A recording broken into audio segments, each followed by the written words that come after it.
Okie dokie, welcome back, one and all, to Kavran.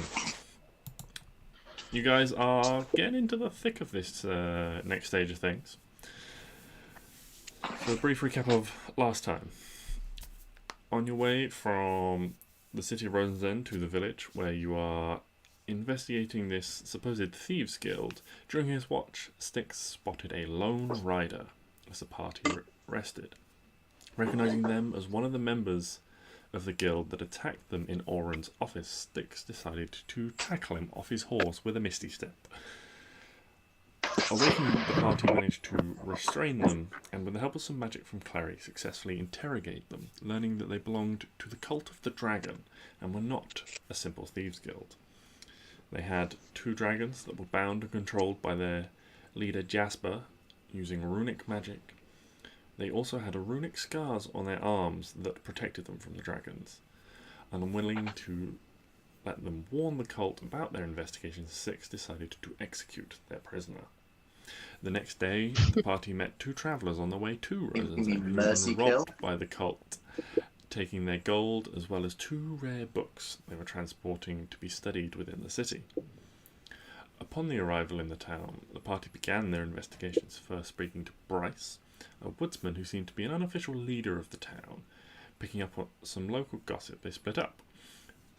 Stix and Neo going to see a man called Abbott, who was rumoured to have seen a dragon, but most people were sceptical of this and doubted the authenticity of his claims. While Arwen and Klari went to investigate the woods to the northeast, where a couple of people had disappeared. With a combination of good luck, planning and good skill, Arwen and Klari were able to track some old tracks through the woods, avoiding some hooded sentries in the trees, and found a clearing containing 2 large dragons.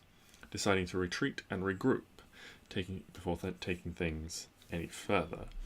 And this is where we pick things up. With Arwen and Klari, you are arriving back in the town. Stix and Neo have just returned from the outskirts where they were talking to Abbott on his farm. And you all reconvene in the tavern once more. The Tipsy Pig. The Tipsy Pig! Tipsy Pig!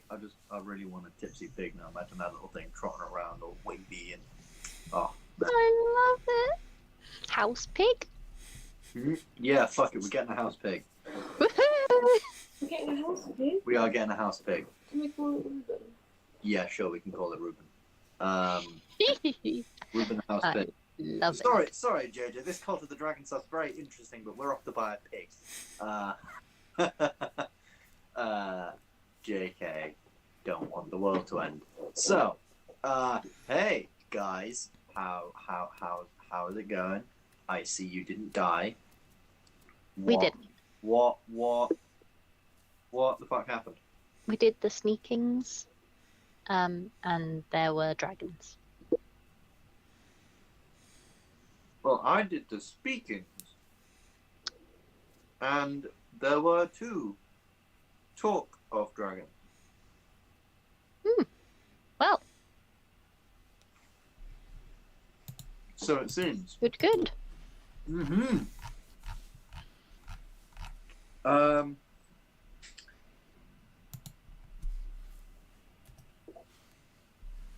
damn it. I stopped taking notes after I started talking. Yeah, found out some information. Found out that Abbott is a man that we should heed and protect always. Fair. He's a lovely man, and that he saw dragons around the way you guys were already going. So that's fine. And if you guys saw dragons, then that confirms that theory. And I think that's basically all he told us, is that, yeah, there were dragons that way, if I remember correctly.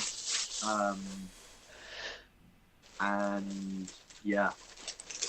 What happened with you lot? There were sleeping dragons. They seemed to get mad when people came near them. but they didn't notice us, so they weren't mad at us. They were just mad at the people. And there was a dog. And it weed on a tree.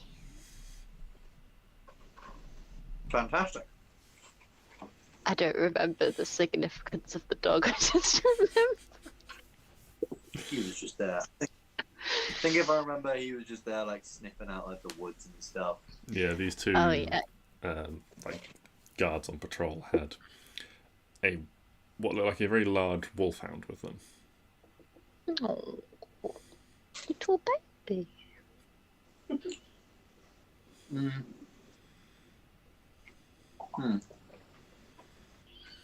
So, what's the plan? I know last time we discussed some people going back to Rosenzen Oh yeah. to inquire about runic magic and to see if that could be dispelled, so that we could dispel the stuff holding the dragons. Yeah. Yeah. That's... So did we want to do that? Yeah. Can do. All right. Well, okay. So it wasn't too far away, was it? So No. I think what time of the day is it like about now? It's about mid-afternoon at this point. Yeah, you guys got. Mid-afternoon. We you- could get there back by the morning, say. Like- there and back by the next morning. Yeah, you could. You'd have to forego a rest to do it. Realistically, it's about so it'd be about 20 miles round trip.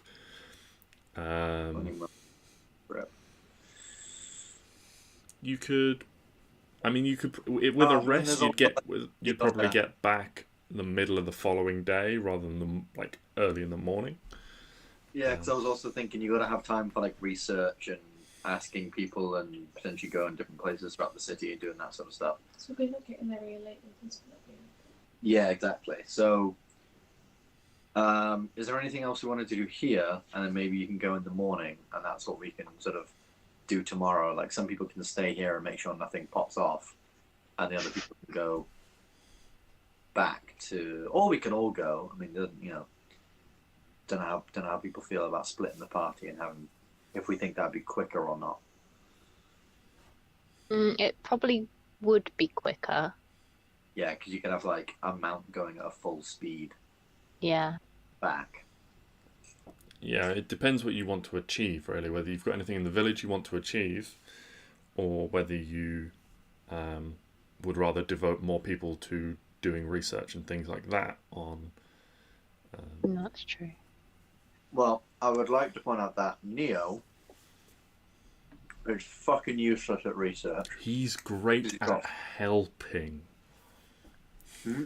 He has he has an 8 intelligence, JJ. Yeah, he's great at helping.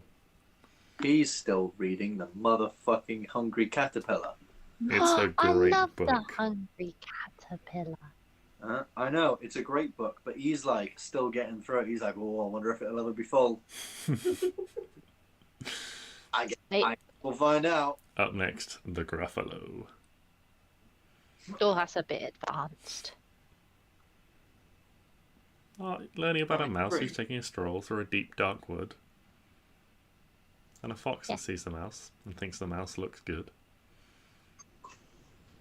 Does JJ Yeah. memorize the Gruffalo? I read the Gruffalo a lot as a child. I wouldn't say I memorised it, but I've got a pretty good grasp on it about 20 years later.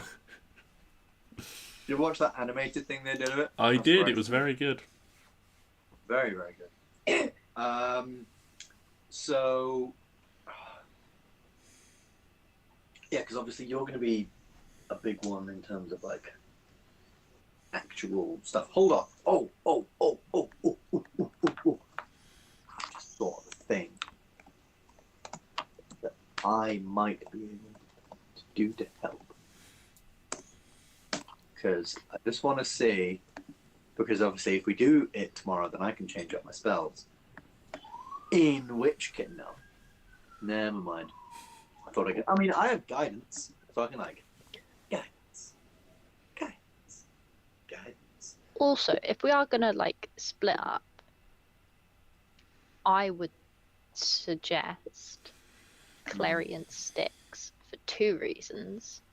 One, because Stix has his own mount, and then Klari can use 6. Mm-hmm.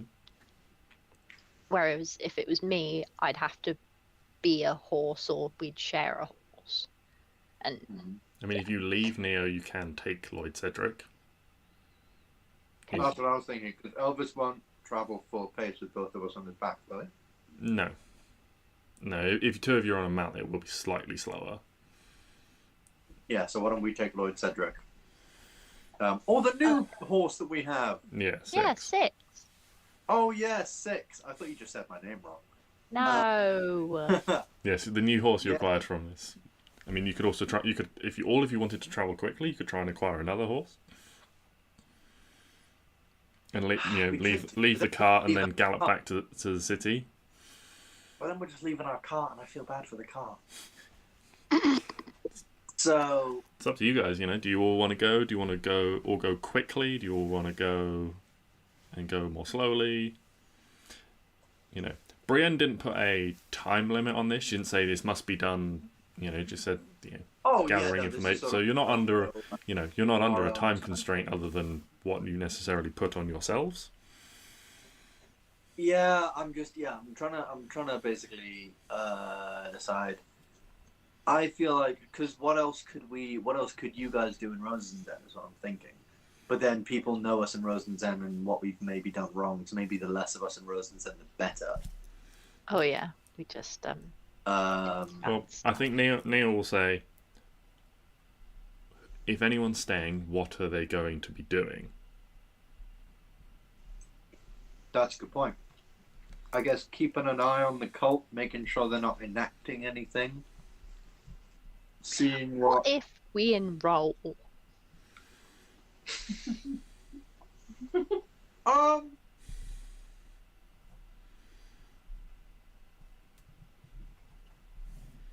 trying to find something wrong with that plan, but that could. I mean, it's not necessarily the worst thing. But I doubt it's just showing up and having a waiver. They have like burn marks on their arms and shit. They're like markers. Just... full initiative. Oh yeah, yes. Only if they're like full. I'll go through some boot camp for a day. Will you? You don't take well to orders by anyone. No, I don't. But if they tell me the orders and then I tell myself to do it, then it's like they didn't tell me.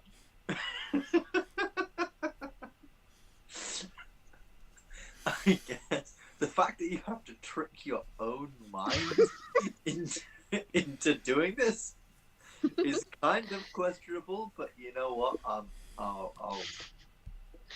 I'll allow it.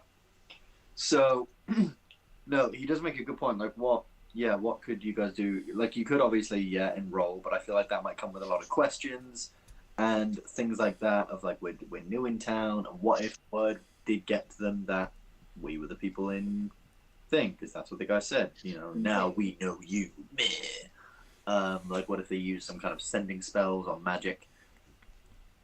What if? Because we broke into that tavern in Rosenzen, remember? Oh, And I was no, like, now we know you, or even, and stuff. So, What if Neo enrolled, but like in his disguise, because he can disguise himself?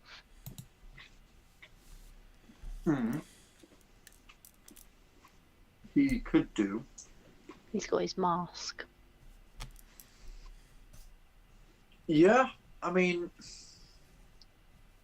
but then like, I think that just comes with like a lot of questions. And what if we can't then speak to him? Like I'll be a cat. he has no way of communicating with us, and yeah, you'll just have to like follow him out there. I mean, I'm not against the idea at all. Like, it certainly could be interesting to have people on the inside, but at the same time, it could be a death trap if they find out, oh, hey, you're not. Because I imagine also you can't just rock up there and then be like, oh, yeah, sure, keep your armor, keep your glaive, keep all this fancy stuff. We won't ask too many questions about you or your personal life. You know, I imagine it'll be like, ah, yes, come, brother cult man. You must, you know, give us your weapons and shit, and then we'll, like, go through with you the initiation process and stuff. Mm. You know? True. Might be trials and ask them to kill people. Yeah, they could, like, ask you to kill people and shit, and that's just horrible. Although, so far, they've only taken what they've needed, per se. Okay. Well, I agree. Maybe me and Klari will go back. You guys stay here, or you could come, and we could all just, like, chill out in Rosen's End and go to magic shops and buy stuff, though I feel like we've got, like, lots of stuff now. Could just chill at home. You could. It's what a house is for. I'm just, because we're a bit wanted over there, Yeah, no. all of us rolling up. Plus, I can't read, so I don't know what use I'll be. So, Also a valid point. Well, you know what then? Stix will just say, you guys do what you guys feel is best. excellent. Do you have any way of keeping us updated in what you're going to do? No. Then we will see what kind of mess we come back to. I will be the owner of this cult. This dragon cult. And Hugo will be their god. Hell yeah. Alright. You don't realize how you've set the expectations for us coming back super high. Like, anything less than that, I'm going to be very disappointed when I return. I won't be Maybe angry. I'll start my own cult. You know what? I feel like that could work. That could catch up. Anyway, off we ride. Okay, so in the afternoon, by the time this discussion has taken place, Klari and Stix, you depart the village, heading back for Rosenzen. Are you taking the wagon with you, or are you just riding? Nope, just riding. I will give Klari Elvis. Okay. I ride sect because I can speak to animals, and therefore can, ride six a little better. Okay. Both of you just make And I can. either a survival or an animal handling check with advantage for the journey back. Woohoo!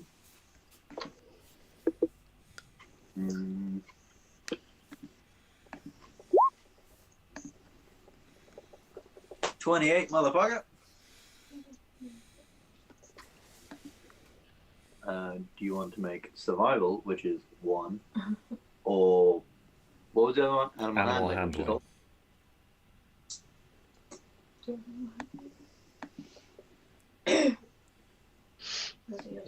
It didn't click it. It's frozen. It's frozen. That's. Oh, there we go. A 15. Okay. Yeah, so it goes off without a hitch. You guys, especially with the guidance of Stix, make it back to the city very quickly, pushing the animals quite hard. They're a little bit tired by the time they get back. You can feel Six is sweating slightly underneath you, Stix. Klari, Elvis just feels... He just smells slightly more strongly of freshly cut grass as you approach the city. But yeah, you guys make it back in reasonably short order, just over a few hours. Still with a little bit of daylight left. Nice. Are like shops open around now? You'd probably say things are probably on the verge of closing at this hour, but if you you might be able to catch a few places open depending on what you were looking for. Well, we'll start with who we know. We know that Morgan's shop, dear Yeah. something. Morgwin's Magical Miscellany. Yes, and the woman who works there. Yeah, Bistina, the woman that owns that. Bistina, that's it. Not dear. I was thinking of Dear Mora for some reason. So yeah, Bistina. We'll head there as quick as we can and to like ask some questions because we know her. And then I guess tomorrow we could try and get a proper, maybe a bit more of an investigative thing around the city. A bit more time. Okay. So yeah, you head in there, and as you enter, the little chime sounds as normal, and a voice, a recognizable voice from the back calls, "I'm sorry, we're closed." And she comes bustling out. She's like, "Oh, hello. Well, I suppose I could stay open for some of my favourite regulars." Hi, thank you. Yeah, no, we didn't want to take up too much of your time. We're not really here to buy anything, unless you got anything new in stock. But So, not in the last 24 hours, I'm afraid. I figured so. So, we wanted to ask you what you knew about runic magic. We are going into a situation where someone has used some sort of runic magic to bind a creature to its will. This is obviously really bad because we assume this creature doesn't A, want to be bound to this person's will, and B, this is a really bad person we're going up against. So, we'd like to know if I have a spell, dispel magic, would that sort of thing be able to unbind them? Or is there other thing? She sort of pauses for a moment. Sort of cocks her head to the side, looking off into the distance and thinking. And then she snaps her fingers and a large tome appears in her hands and sort of rifling through it. She's like, yeah. She sort of quickly flicks through a couple of pages. Yes. And then snaps her fingers again and the tome disappears. Yes, well, runic magic is an odd one. Pros and cons, it can be much more rigid magic, which can be good when trying complex things because you can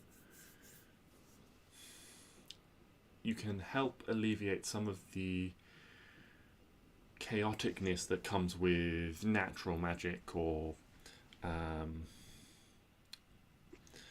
magic requires focus, and if you put that focus in strict runes and letters, then it can be very deliberate and very precise. Sometimes when just casting offhand, magic can have an opportunity to go a bit more wayward. Runes also allow you to focus things down for a long time without the caster individually requiring concentration. They can also increase the complexity. There are spells that allow you to control creatures. Generally, you can only control sort of one thing at a time. However, with runes, it can allow you to assert your control over multiple things. The downside being you generally need something to focus through, an object or, like a scroll or a facsimile of the creature,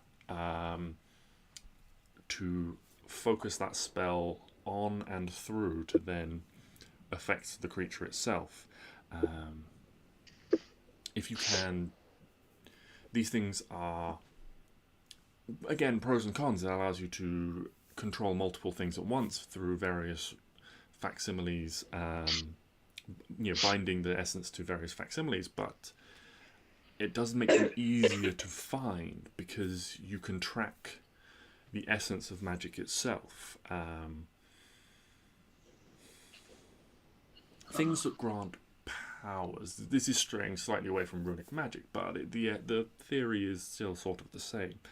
Things that grant powers. You've heard of warlocks, demons, things like that.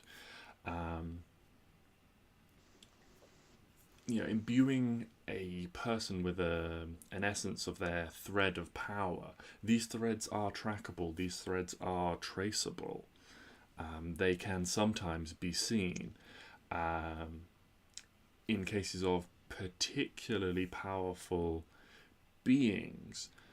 These threads are sometimes enough to hold on to an essence of things, and sometimes just killing the granted is enough to separate these threads. However, sometimes these threads, in extreme cases,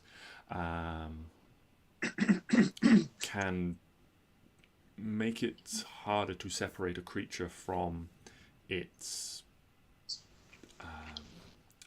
patron, so to speak. It is unlikely anything like this can be done. As I say, these you're talking about extremely powerful creatures from the hells and the abyss and so forth that generally make these deals. So it probably doesn't apply to your situation unless there is a heavy demonic involvement. But yes, so if whoever has created this control is controlling more than one creature, they will most likely be doing it through a facsimile of the creature itself. Sometimes it is rudimentary as a simple carved object. The more there tends to be a value call to magic, and if these objects are valuable, they can help control and stabilize the runes more quickly, allowing a greater depth of control. So what we're saying is like they're sort of like concentrating on the spell through these artifacts, these things. Yes, the runes allow them to implant the spell within the object. Part of the process is the likeness of the object and the value. Particular spells can require valuable items. Would they have to keep that object like close at hand, or? Again, it depends on the runes and the power within. Something small and wooden, very common and cheap, would have to remain very close to the target. Something more expensive, something bejeweled or made from gold or other valuable metals, would allow a greater range. It would also depend on the runic caster's arcane proficiency as to how far this influence could extend. Okay. And if we were to, so say for example, there was like a wooden thing, and we took it off this individual, and we just snapped it, that would break. That could break. That would certainly break.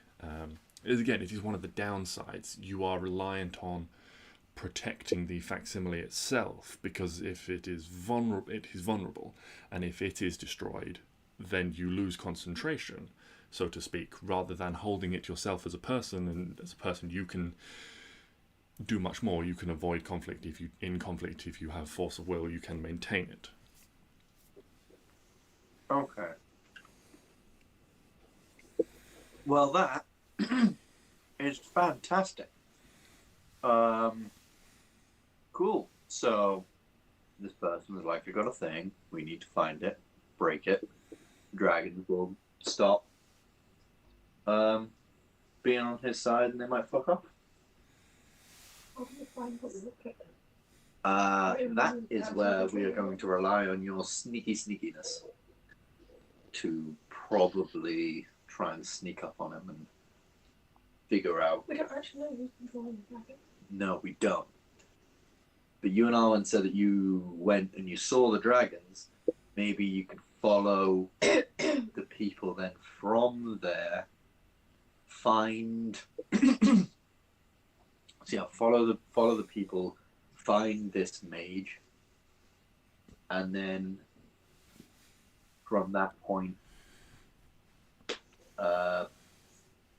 find the artifact, and then we can destroy it, hopefully, and then Bob's your uncle. Or maybe he's not, I don't know. Are there any, rules with the spell of how close the mage needs to be to the creature they're controlling? This is well, this is the advantage. One of the advantages of runic magic and the facsimile system is it allows them to separate from a creature. For example, if you wanted a powerful creature that maybe didn't want to work for you to be some kind of guard, you could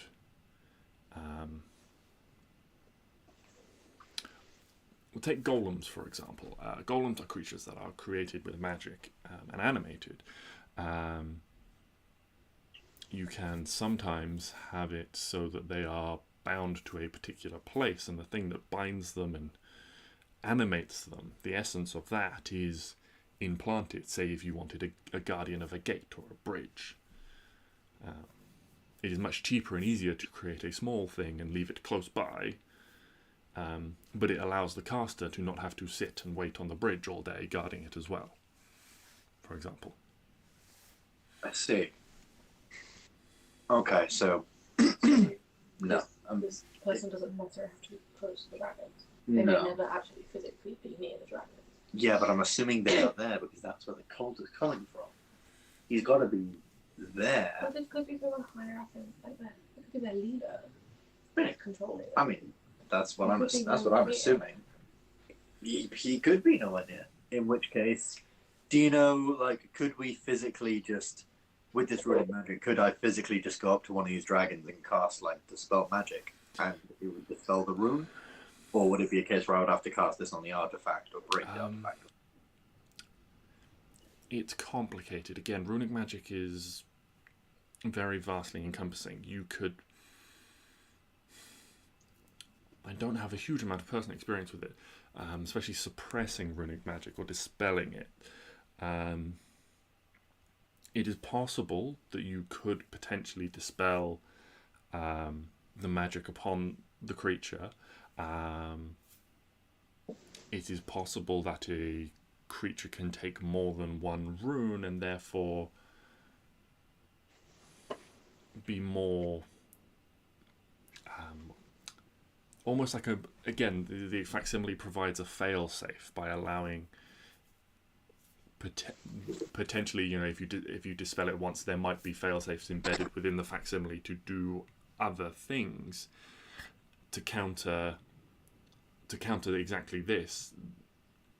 It's impossible to know without examining it what the mage has potentially implanted, but it is also entirely possible that there is no failsafe implanted, and with a high enough power of force of will, you could dispel this upon the creature. Okay. Okay. We can try. And if it fails, I would say that's plan B, trying it. I would rather try and do some sneaking around and seeing whether we can find this individual. Because I reckon he's close to that village. Somewhere in that forest, he's there. I bet, because that's what Brienne said. Brienne said that there is an archmage who runs a thieves guild and has 2 dragons. So as far as we are aware, he is there somewhere. That's right. I don't know. We'll take our findings to Arwen and Neo and see what they think. Do we think we need to look up any more stuff in the city, or that pretty much covered it? I think it's everything else. Yeah, that pretty much covered it. Yeah. Yeah. All right. Well, thank you very, very, very much, Christina. And I'll give a.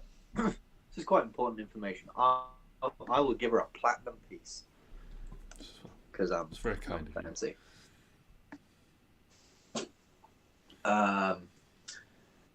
And say hopefully see you again. And I think with that we'll actually then ride back to the village. Okay, you going through the night, or are you going to camp and rest and then arrive in the village in the morning once more?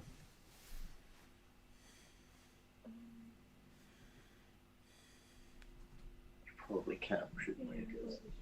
Yeah. Or actually, in which case then, because by the time we're getting there it's kind of dark, why don't we sleep in the house, get an early night, and then head out in the morning, like early morning, meet people. Yeah. Boom. Plan. Staying in the house for the night, Mm-hmm. and then heading out the next day. Okay. Plan. Okay. So, Arwen, for the remainder of the day and a few hours the next morning, is there anything you would like to be doing with Neo? I had an idea, Mm-hmm. but it doesn't need Neo. Okay. Solves Neo. So I'm gonna find a bird, Mm-hmm. like a small bird, Mm-hmm. and cast Speak with Animals. Mm-hmm. Hello, bird. And then I'm gonna tell it to fly over there, and where those people are, and just follow some people around the camp where the dragons are, but don't look at just follow the people, Okay. or just like sit in a tree, observe for a while. You're And then you're follow basically some- trying to convince a bird to be a spy for you. Yeah. Okay. Make a persuasion check. Can I have advantage because I like animals? No, not unless you've got anything you would particularly like to offer to persuade this bird to work for you. I have seeds. I can give you seeds.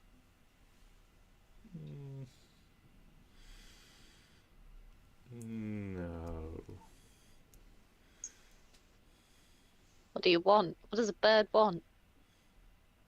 Dunno. What does a bird What want? about some berries? Do you want berries?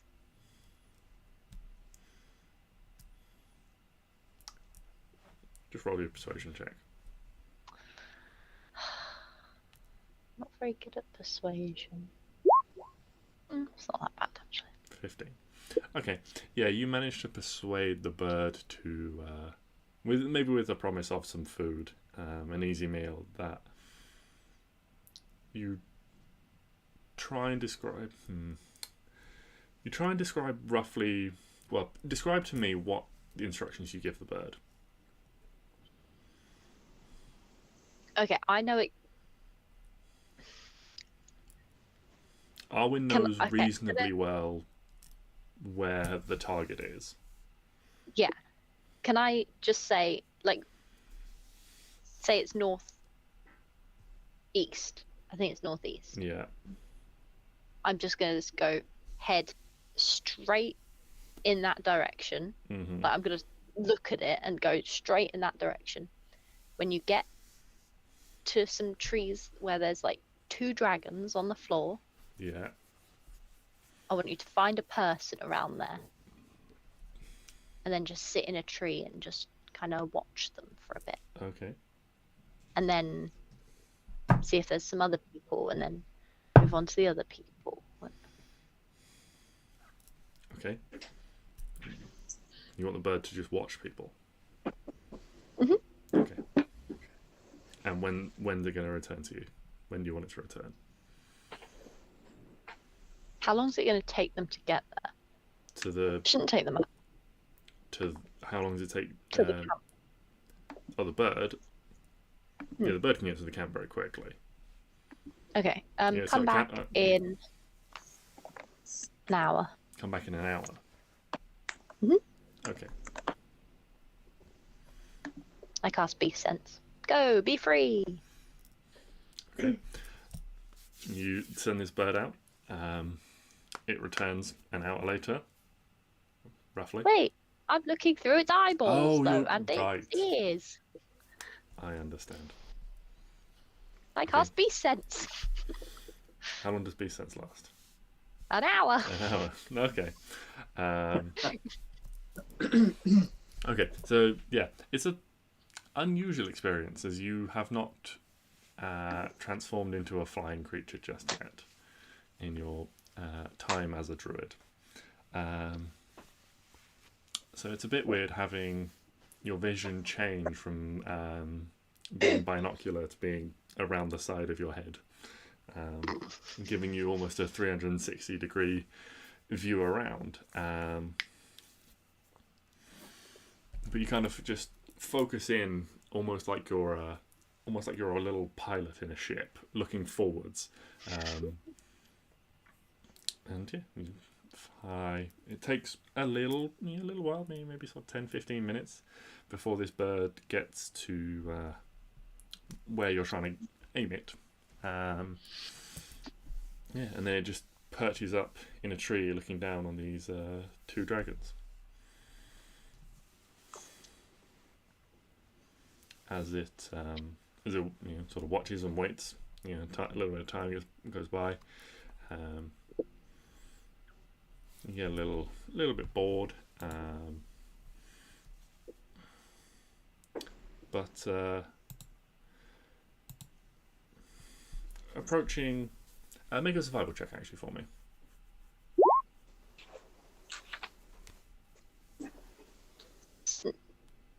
Okay. Like just normal? Yeah, just normal survival check. Okay, so you're not quite sure what it is, what time it is, but early to mid-afternoon time. You see a figure emerge. You're not quite sure from where. You missed exactly where they emerged from, but all of a sudden there's someone in this clearing, a short figure wearing sort of dark robes, stands between these two dragons, and they walk up. And what languages do you speak?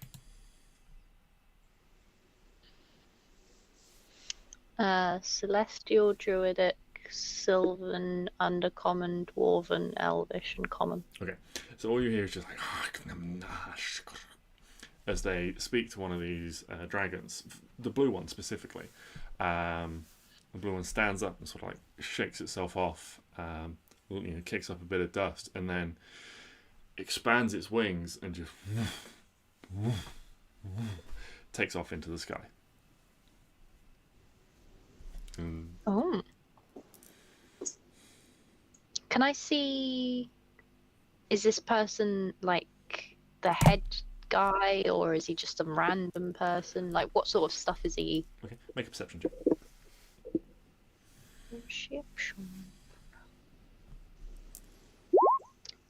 No. Oh, like shit.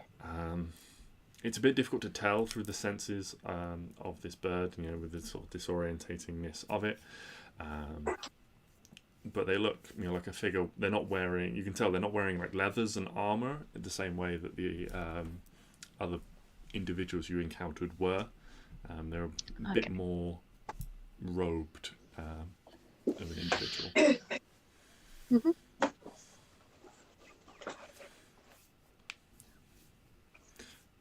The bird continues to watch for a little bit longer, and then I'd like to try and focus to see where because I missed where he'd come in from. Mm-hmm. I'll make a conscious effort to look where he goes to. Okay. Make another perception check for me then. 24. Yeah, you watch as he walks. It looks like he's going to walk up to this small sort of like dug-in cave or divot in the ground between a few rocks, but he angles slightly to the side of it, and you can see there's this very dense thicket of bushes, and he walks towards it. Doesn't reach out a hand, doesn't try and push anything aside, and then they just shimmer very slightly, and he passes right on through. Ah, okay. And he doesn't come out like the other side or anything. It's just like an illusion sort of thing. Yeah, you don't see him emerge around the trees and anything like that. The bird doesn't. Okay. You don't hear him. You don't hear him sort of like crashing through the undergrowth or anything like that. Mm-hmm. Okay, cool. Do I pick up on any cult gossip? No, there is currently no cultists around. Oh, that's so upsetting. Yeah. Thought maybe one of them had an affair with another one. Would have been interesting. Could use it against them. Anyway, a little while later, the beast sense wears off, and you are returned back to yourself. And then maybe sort of 10-15 minutes later, this bird returns to you, hopping down sort of expectantly on your knee as you're sat down, like pecking. In the 10-15 minutes, can I go and get some like berries from the shop? Yeah, that's fine. I mean, if you want to buy them, it's like a copper. If you want to just Hell gather yeah, them, I want the premium shit. okay, yeah, you go and buy a punnet of berries. Hell yeah. I'll spend a whole silver because Oh I my don't know God. the conversion rate. It's 10 copper is 1 silver. 10. Oh, Christ. So, okay. So If a copper is Okay. a penny, a silver I is got it, 10p. I got it. Oh, it's too much. I don't maths good. Okay. Is there anything else you'd like to do? I would. How long does speak with animals last? About 10 That minutes, I doesn't think. last. So if you want to speak to the bird on its return, you'll have to cast it again. That's annoying. No, Okay. it's fine. If there's nothing else, then we shall pick things up late in the following morning when Stix and Klari arrive back in the village. Hey, what's up? You got an early start. The road was fine. good. You know, you made good checks at that. Good time there and back. Okay, we have lots of information. Well, not really lots, just like some basic information. And I recite as best I can what this team has said about runic magic and how it can act as a sort of conduit to concentrate on spells and magical effects and things for you. And usually it has to still, be described to an artifact, and that artifact is likely something that they have. And therefore, we need to find that artifact and sort it out. Destroy the artifact, dragons are free, all is good and well in the world. Cool. Have you found or done anything? I looked through the eyes of a bird, Fantastic. And what did your and bird then like? I fed it berries. Also fantastic. Did your bird eyes see anything particularly interesting, or were you just flying around? Where the dragons are, there is a shimmery tree that is not really a tree, and you can walk through it. Fantastic. Bush thing. So that's probably where they all hide. I have a question. Could you do that again, but have the bird go through the tree so we can see what's inside? Yeah, probably. Tweet, tweet, tweet, tweet, tweet. Do I call all of the birds?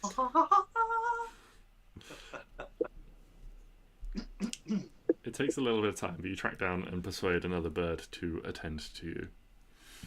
Just running. Excuse me, bird. Yeah, that's how it's done now. Arms out, running like a goblin.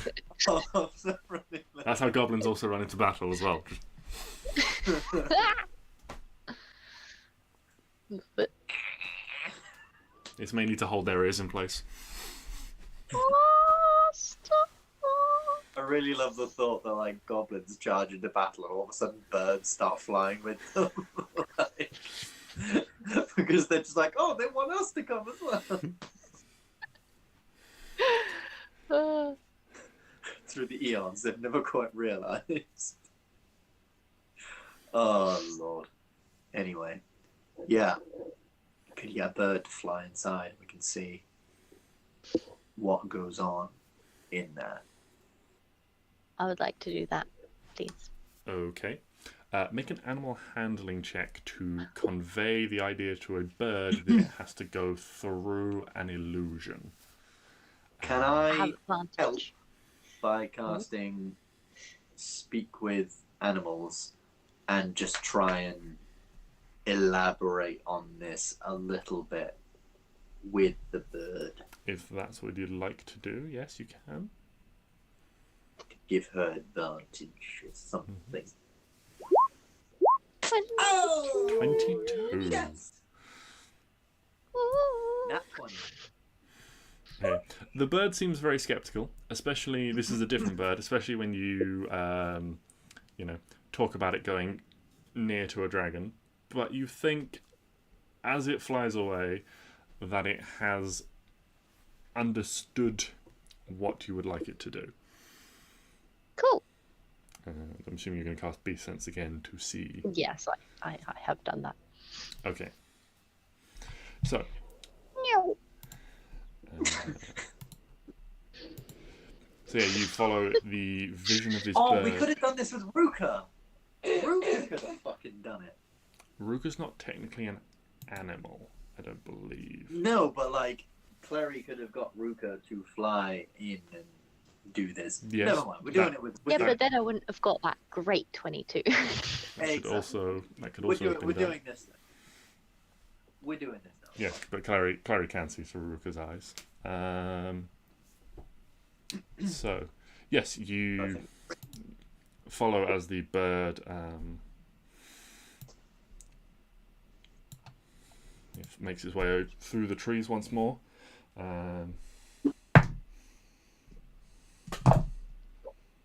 Cool. Dragon's rolling real well on perception checks today.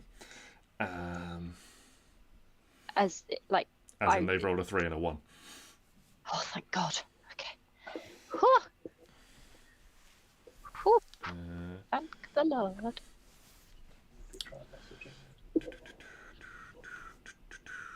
So, so the bird continues to make its way through the trees. When this bird gets there, you can see that both dragons are currently there at the moment. At this point in time. And a sheep, probably. Dead. Looking, if you were to, if you want to see, you can make a perception check for me. If you want to see anything. No, I don't think that's that we got other things to look at. Okay. So, yeah, this bird almost sort of tentatively, there's almost like a hesitation to the way you can feel like the way it's flying, but it does, it goes very close to the ground as it's flying it, and slowly swoops through, and then just lands very quickly on the ground on the other side. And you find yourself in a small cave. It has earthen floor and natural rock walls around. The bird takes off again and sort of flies a few feet down the tunnel, kind of reaching the limit of its instructions, landing on a like a little outcropping in the rock. And you can see through its eyes maybe sort of 10 feet or 15 feet down this tunnel. There's a set of stairs that leads down. But that's about it. There is a little bit of light coming in through the illusory entrance, but otherwise, beyond that, it's quite dark. And the bird can't see any more with its vision. It hangs around for a few moments before flitting off. As the bird turns around, you can see the entrance is completely open. There's nothing from the inside. There's nothing covering it, which allows the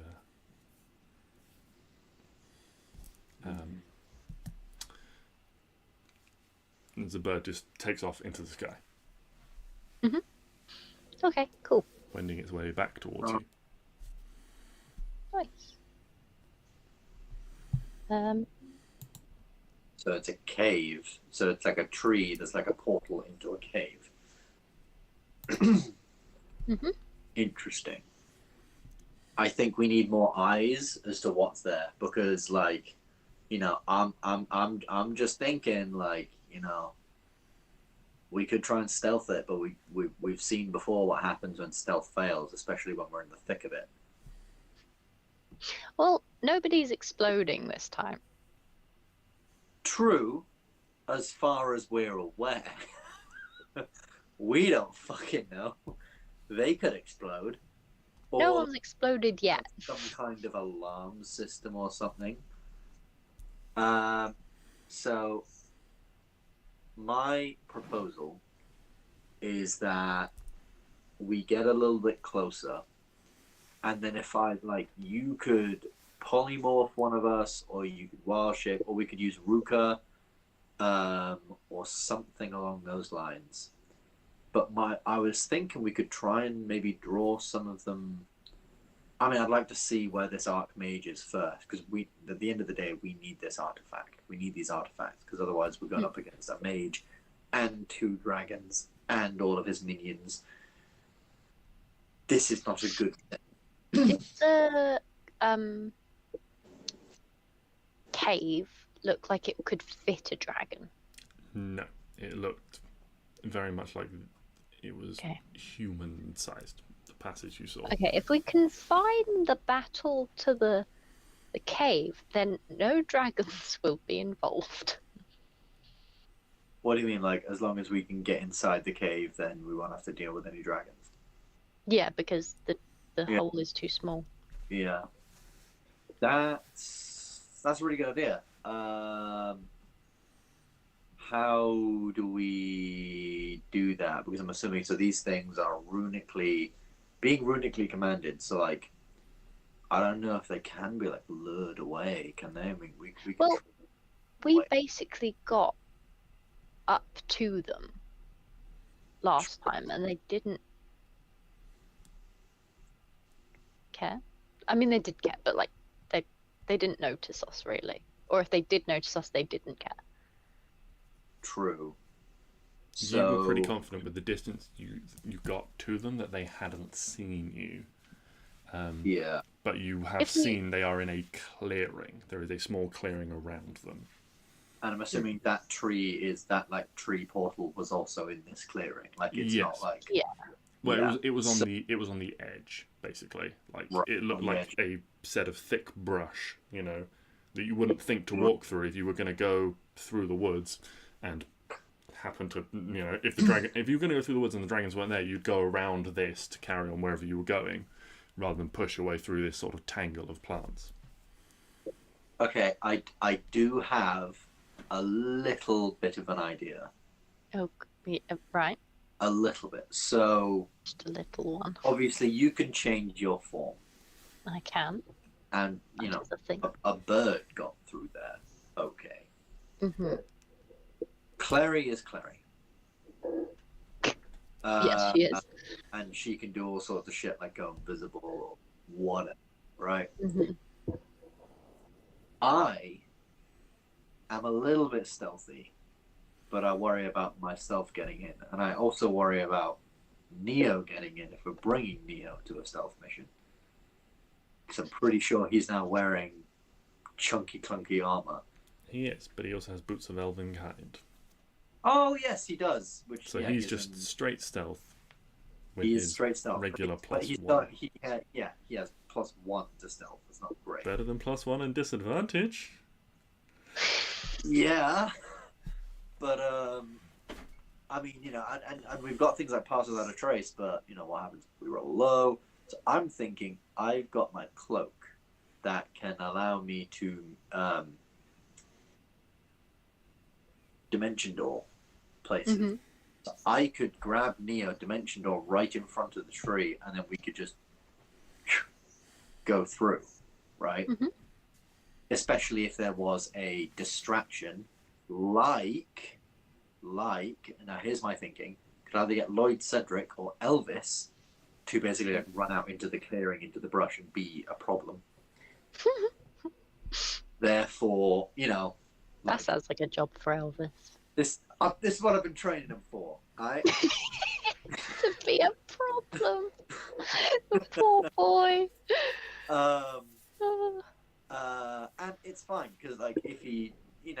dies, he just regrows himself back in the Feywild. So it's cool. And honestly, I think he gets a bit bored. I think he needs some excitement in his life. So I could get Elvis to basically run up and start harassing these dragons in the slight chaos. Me and Neo go in front through the portal.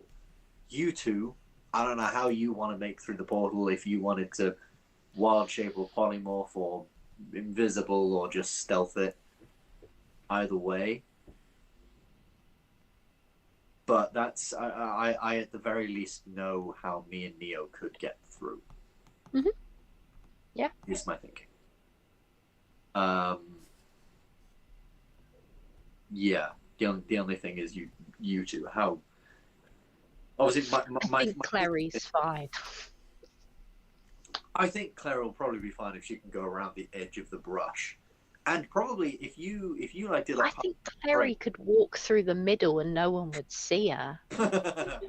fucking army crawl with She'd go over the dragons. They'd be like, "Oh, nice back scratch." Ooh, what is this? A spa day.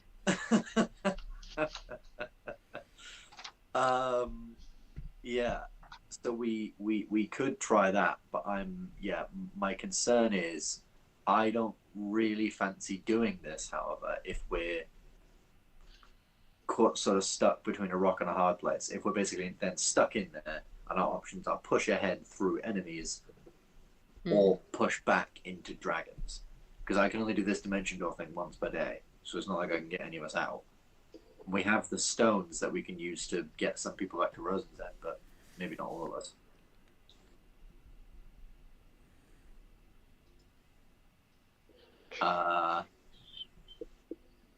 So yeah, I was thinking. I know we've used Ruka before to go in, do things, and you've seen through Ruka's eyes. So maybe we could get a little bit of intel with Ruka as either as an owl or a different smaller creature like a mouse or something.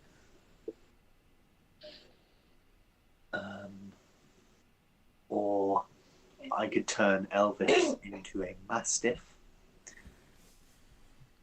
A mastiff is a big dog in this. It is. It's still a mountable dog. Yeah, but who's gonna fucking hurt that thing? It's gonna be so cute. They're all gonna want to come up and pet him. He's gonna be so adorable. Yeah. He's still gonna be leafy. He's still gonna be grown in the Feywild. It's just like a big plantation with all these animals and shit. Big palm front ears flopped over. Oh yeah, absolutely. Like a branch for a tail. It's just like a small bud of leaves on the end. Like a really long leaf for a tongue sort of thing that just laps around. That'd be cute. Elvis, come here. Come here. Pulls out a sword. We're giving you a makeover. Nah, I like him as an elk. Mm-hmm. Yeah. I have a question about a spell. Mm-hmm. Locate creature. Yeah. Can I be really specific about a specific person? Yes. If I know their name, but not what they look like. I believe you can, if you know their name, yes. You can specifically say, I want to find so-and-so. Isn't his name Jasper? Yes! It is fucking Jasper.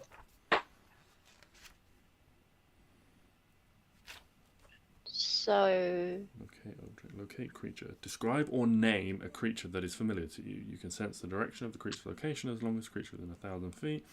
Creature is moving, you can know the direction of its movement. Spell can locate a specific creature known to you or the nearest creature of a specific kind, such as a human or unicorn. So yes, you would specifically target them, knowing what you know about them.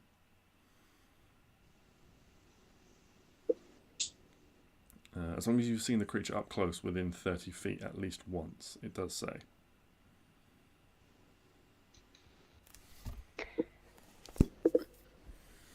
I would say you were within 30 feet visually, or the bird was within 30 feet of this robed individual that you saw. Whether would or not that count if that was him? If that was them, I'd say that would count. Nice. Cool. Okay. So I can possibly do that if that was him. Yeah, I mean, you described them as giving commands to the dragons, and the dragons moved. So I feel like that is a thing that we could do.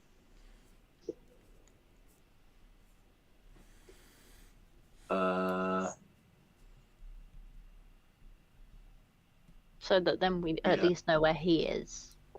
Yeah. Even if we don't know where all his minions are. Yeah.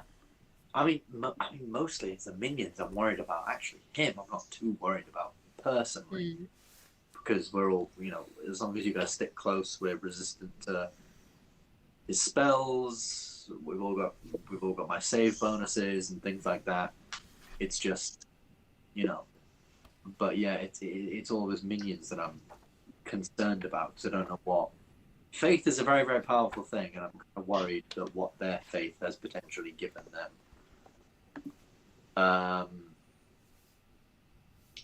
But at the same time, could be doable and could work quite well. Neil will say, well, if you're worried about people inside, maybe we try and get some people outside. Yeah, we could do.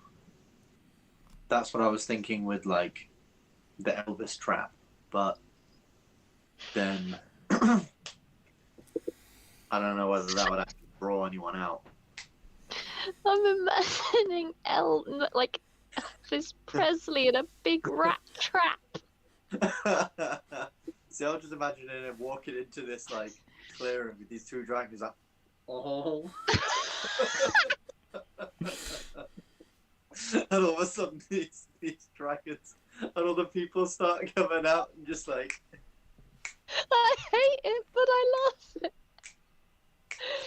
Oh no.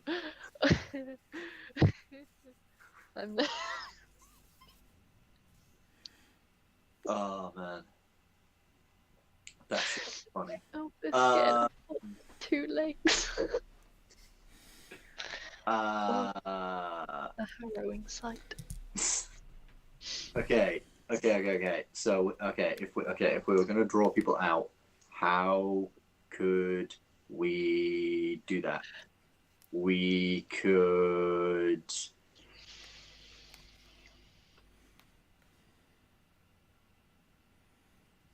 Why is my first instinct start a fire? Or But I don't want to start a fire, so we're not doing that. I'm gonna be cut. Or how big, if it was in feet, how big was the not the clearing, the entryway? The entryway was sort of like 5-10 feet across. What are you thinking? What if I put like a flaming? No, is it the flaming sphere? No, it's not the flaming. Flaming sphere.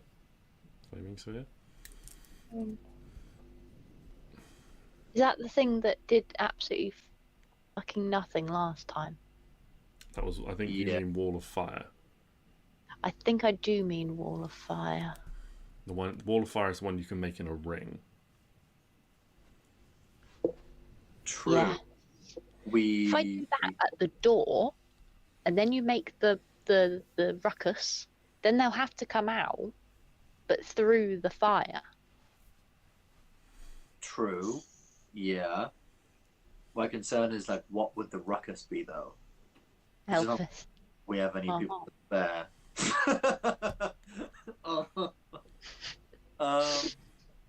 Oh, and you would remember that when the bird turned around and flew away, it could see through this illusory gateway, through this illusion that covered the entrance to the cave, and so if there was just a big wall of fire, they would be able to see the big wall of fire as they came up the tunnel. Yeah. Oh, yeah. That is true. Point. Okay.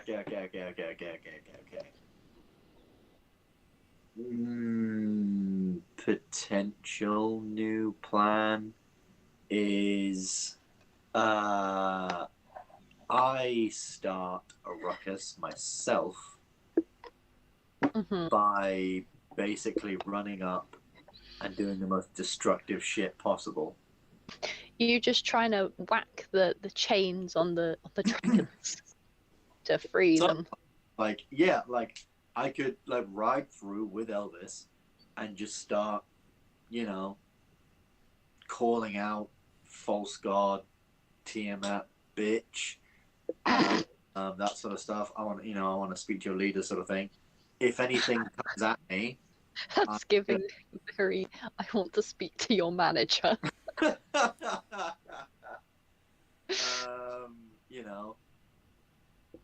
I'm starting to. I don't think that would work. But then you can dement door away if it gets a bit dicey. I can, yeah, but I'm not sure how many people that would really bring out. I feel like we need a lot of people for that. So, the only thing I can partially think of is like a forest fire around their portal, because then people would want to come out. Their people would want to come out and stop that because there are dragons around, and that's where their portal is, and that's where all sorts of stuff is. If we did that, we could then Make an Arcana check for me. I could, in the chaos of everything, we could go through. And Stix keeps talking about a portal, but you are confident from your vision that it's not a portal, it's just an illusion covering an entrance. Just like you're right, just an illusion covering an entrance. So illusion covering an entrance, same thing. If anything, right. I just wanted to make that distinction clear. Yeah, that it is the same place. Okay. So even better then, because if it's set in a tree, we just set the tree on fire. People are going to start coming out, especially if we then start calling out fire, fire, fire. Their people are going to start coming out. Maybe, and then with that ruckus, they're going to come out. Hopefully, trying to do that. Then we've got the thing of then we have to sneak past all of them to get inside.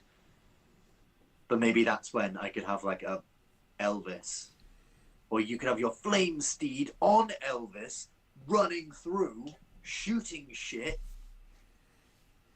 and it could be like, this thing that they've got to run after and chase to stop everything burning down. Yeah. They start, maybe a couple of them start running after that. That's less people that we've got to go through. We dimension door through, we go through, we get in. We're in. Baby. Did you just say baby? Baby. It's an This idea. is getting worse. It's an idea. Is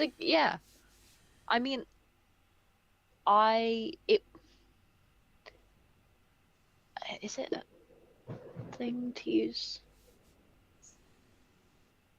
Hold on 2 seconds. I have to use one of my wild shapes to summon my wildfire spirit, and I kind of wanted to use it if we had to get into a battle, because it can do some healing stuff and. Right, yeah. Just. How many do you get per day, though?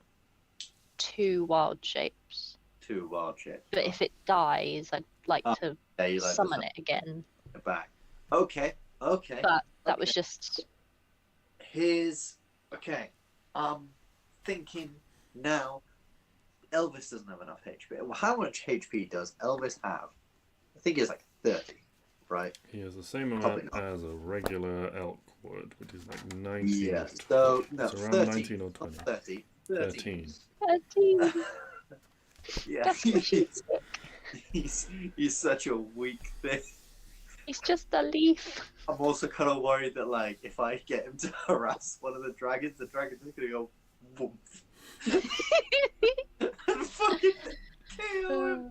But that's also a thing. If we just do, like, fire, do the dragon... Like, they're not going to be that pissed off because they'll be like, oh, it's for... The dragons will be fine. Yeah. Oh my! I can literally think of about 50 different things I could do if I was Piper. Clary, Arwen, you would remember that there were when you were out in the woods, there was at least 2 people on patrol. Yeah, there was some sentries, wasn't there? And there were some hooded figures in trees that you didn't investigate too closely, but did make you made an effort to stay away from. Let's get them and then be disguised. And then we just walk in. Oh yeah, they're all hooded, aren't they? Hell yeah! Oh, you know what? That's not actually a terrible idea. If we get like Clary or something, go up, just shank a couple of them, take them, take them back, and then we can try and disguise ourselves as them. Yes.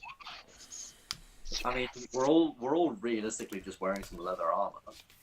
We're not that out in the open, Oh yeah. I like it. And then we can try and be a little bit nonchalant, a little bit try and stay at the back of crowds inside, and then we can sort of scope it out first, rather than full up. Yes, I like this plan. Let's do it. Plan. Let's fucking do it. Let's go. Okay. I mean, are you going now? Are you waiting until a particular time of day? Are you waiting until the next day? At the moment, it's like by the time you've had this discussion, Arwen's done her second scouting trip with a bird. It is very much around the middle of the day. So it's up to you. We could go at night time. The only problem with going at night time is obviously we have dark vision, but they might too. And dark vision still makes things with disadvantage. But Clary can fly at night time. True. And she's just And if there's incredible. people on like watchtowers, because they were She can like just... higher up, she could like fly up and like fucking like knock them down, sort of thing. Batman. No, literally, you could like fly over to them, literally drop on one, and knock him off. I mean, she could spider climb up there, which is a bit less A bit less obvious, and then like push him off and then but fly a bit down. less cool. Yeah, but then you fly down. Then you get 2 superheroes in one. True, but I'm thinking like the momentum of her falling on this guy will also maybe deal a little more damage. True. Because we want them like gone. One hit, dead. Mm-hmm. I was thinking she could just push him off and then... Whoa. I mean, to be fair, she could push him off and we could just be waiting at the bottom. Like, anytime you're ready. If you guys would like, I will pull up the stealth rules again, and I can give you a refresher on how stealth rule when we enter stealth, like as a specific mechanic, we're going to enter stealth. I can remind you of how that all works if you like. Fuck it. If you think this is the way you're going to want to go, stealthily taking things out in the woods, then I feel like that's definitely going to be how we're thinking. Okay. So, a brief recap on stealth. Rather than one stealth check requiring success or failure, in an environment like this, enemies become slowly more aware of you. So they start at unaware. Successive failures will lead their state of awareness to continually rise until they are aware of you, at which point full-on combat will break out. While in stealth initiative, your speed is the same, but rounds take 12 seconds instead of 6, just to account for you guys generally moving more slowly and things like that. You retain your 3 actions: your movement, your action, your bonus action in a turn. If you move within 15 feet of an enemy, you have to make a stealth check. If you use your action to dash, you have to make a stealth check. And probably the most important thing for you guys is, if you wish to attack an enemy from stealth and perform a stealth takedown, you can eliminate an enemy in 1 hit, regardless of their hit points, provided that enemy is of a CR no higher than 1/4 of your own. To do so, an enemy must not be in either the alerted or the aware state for the target attacks. Is there any way of like trying to deduce from what they describe these guys? Obviously, it's very sort of wishy-washy because you never know when like this random dude could be like a fucking level 20 fighter or something. But is there any way for them, as they describe them, to be able to deduce anything of a power level or CR or? It's kind of a tricky one. You guys don't really have much combat experience against them. Obviously, you messed up Arwen quite significantly in a couple of rounds. You know, you were just wailing on him, but you didn't really get into much like hand-to-hand combat with the others and deal a lot of damage to the ones that came to reinforce to really gauge their overall durability. I'll say if you spent some time studying them a bit more, then you might be able to learn their combat capabilities more. But given your limited experience with them, I'm going to say you don't know at this point, because obviously that's kind of requires meta knowledge anyway to sort of gauge that, which I'm happy for you guys to try and figure out from that sort of level. But given what you know of them so far, I don't think you know enough to have that meta knowledge. Okay, well, why don't we try and do some stealthy stealth up to them, and then we can, like observe them for a little while, figure that stuff out. Because, that's probably the other important thing to remember is melee attacks go off like normal, but obviously require you to get close to a target. Ranged attacks, when attempting to eliminate a target with a ranged attack, the target must not be alert or aware. The target gains a +5 to its AC to represent the significantly smaller target that you have with trying to throw a knife or an arrow or something like that at a specific like headshot or something to kill them. So, for example, a target with an AC of 14 will require a 19 to guarantee the kill.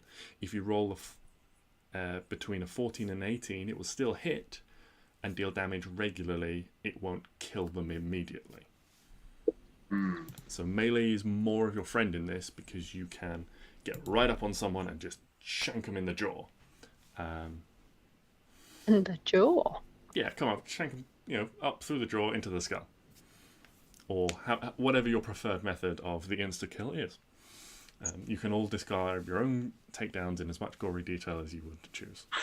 But yeah, that is the thing for if you want to take someone out ranged, then, and obviously if you hit someone with an attack and don't kill them with a ranged attack, then that immediately alerts them as they have been attacked. What? No, they're just dreaming. But if you lined up multiple hits, then potentially, 2 people, 3 people going at the same time with a ranged attack could take someone's total HP down, even if no one lands that one-shot blow. Okay, yeah, well, why don't we wait for, like, sundown sort of thing, and then around that time we'll go stealth up, take some bitches down, sneak in, plan. Okay, we'll say sundown's around sort of like 7:30 in the 7, 7:30 in the afternoon, evening times. Is there anything you guys would like to do to kill the day? Otherwise, we'll just skip right ahead. Not really. No. Okay. No. Yeah, you just not hang really. out around the village. How many hours? Is there enough time for a long rest? There's not enough time for a long rest. But Okay. yeah, you're around the middle of the day, so you've got about sort of like 6, 7. It's about 6, 7 hours, but it's not enough time for a long rest. If you Okay. want to go at sundown. That's cool. Okay. So, sundown approaches. You guys decide this is the time to go, and you make it out of the village towards the woods, just as the sun starts to touch the horizon. Oh, so beautiful. Northeast. Love the sunset. Yeah, the sun is northeast, so it'll be setting sort of behind you at this point, lighting your way into the trees. A nice golden hour at this point. Lovely. Arwen, you quickly guide the party to the tracks you found yesterday, and begin to make your way through the woods from there. They are harder to follow, almost impossible now, given the rainfall the night before. However, having been this way, you have a good sense of direction and confidently lead your friends in the direction you need to go. I've technically been this way 3 times. Yes, but it's very different through the trees. The birds would have gone mostly over. But either way, you are well versed in these woods now, or well versed enough that you can make your way through. It is slow going. Everyone trying to be stealthy and quiet. You do have to push a decent way into these woods, and by the time you get there, the last sort of golden rays of light are vanishing and the deeper blues are beginning to emerge. Your vision starting to become slightly more limited through the gloom of the trees. But you begin to make your way. About half an hour, 40 minutes in maybe, you reach the point where you spot or think somewhere around here was roughly where one of the first sentries was. Go ahead and make a perception check for me. Will It would be Arwen and whoever's else is helping sort of guide this. probably Klari, because she's stealthy. She's been here, and she's been this way before. Yeah. 25. Thank God for Klari. Okay. Yeah, so Klari, you look around and you quickly pick up on a couple of sort of distinctive trees that you mentally marked beforehand. And yeah, very quickly looking up, you spot one of these individuals, these heavily cloaked individuals leaning, against the trunk of a tree in the small platform that's been nailed up there, the little hide.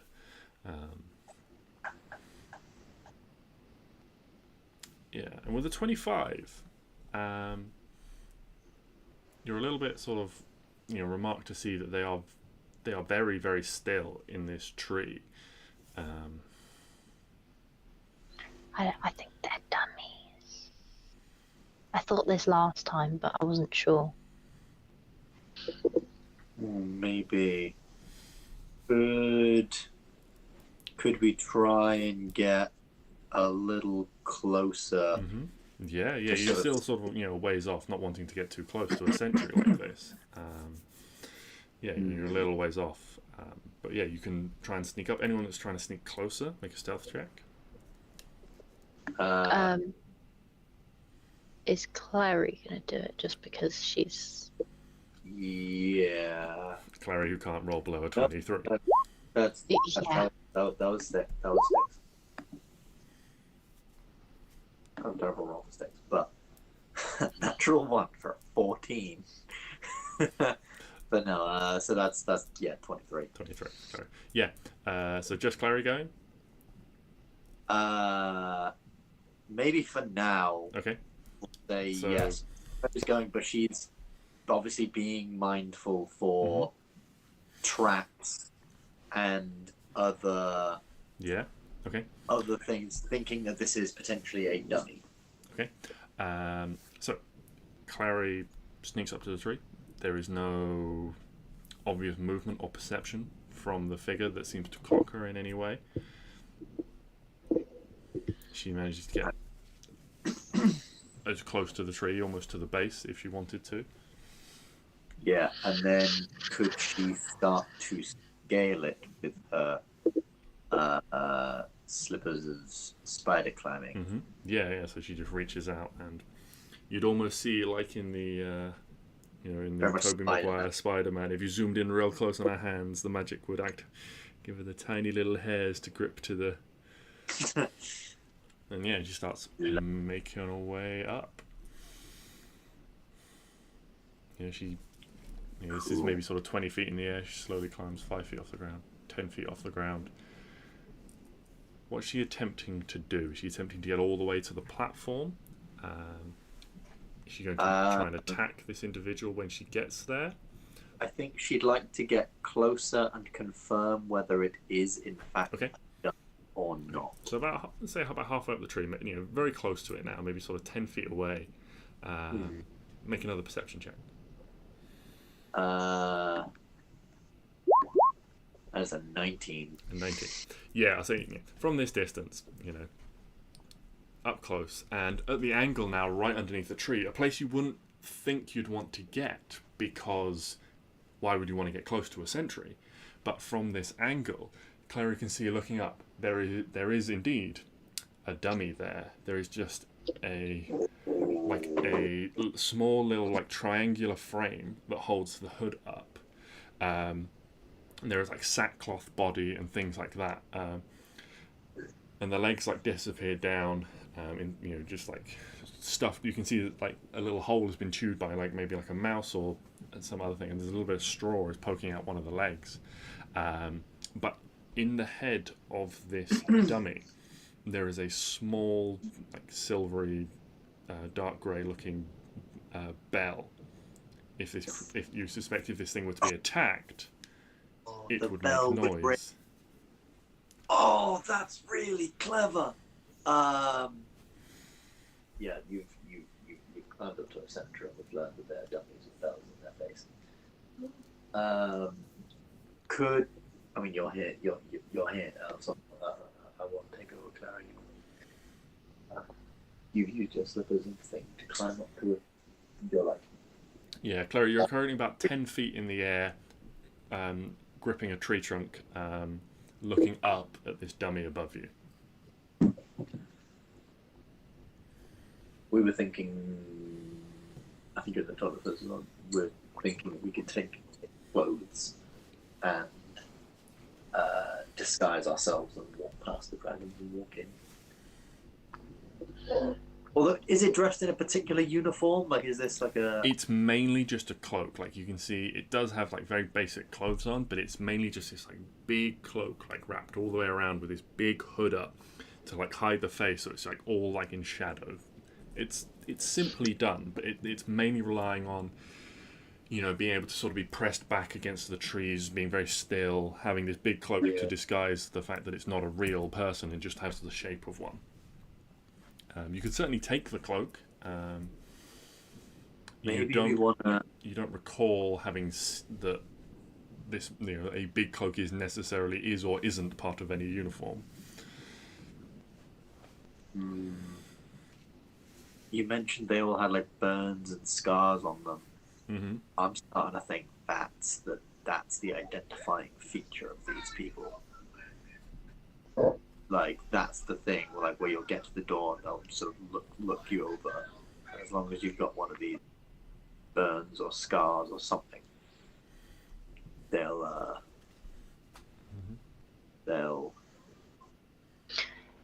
see. Yeah, I mean. So do you guys want to try and investigate more with you suggested maybe investigating with Roker, if that's something you want to try. You want to go in that direction, sneak back towards the entrance, or It's up to you guys. Yeah. Where are you going next? Are you pushing on in, or are you investigating the area around you more for patrols? Or are you doing something else entirely? I will admit I do like the Ruka idea, making Ruka into something and then having Ruka sneak in and see what we can see through Ruka. Because knowing what's in there might help us decide whether we want to go in there now or whether we want to create some larger distraction. Because I feel like we can get in there fine. And if, for example, because I believe Oren said that they had lots of people. Well, they had maybe 24 people, but not all of them were in this place at this time. So maybe there's not actually that many individuals. So what if Ruka did go in and we had a look? If obviously you're all right with that plan, we don't want to risk Ruka. I mean, if she don't, just bring it back. Yeah, that's a good point. Fuck it. Sacrifice the familiar. Okay, so we're sending her as an owl, or do we just have to make her a hedgehog? Well, I don't know. You can make her a hedgehog. You can make her like a bug.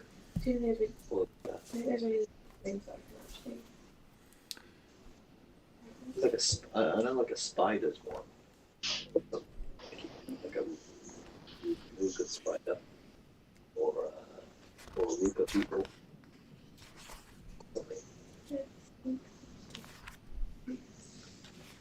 No animals in this. I mean, the options listed in the spell are bat, cat, crab, frog, toad, hawk, lizard, octopus, owl, poisonous snake, fish, raven, rat, seahorse, spider, or weasel. I mean, if you want to name any sort of other similar creature, then it does take you an hour to do so to change the form. Yeah, Oh, shit, yeah.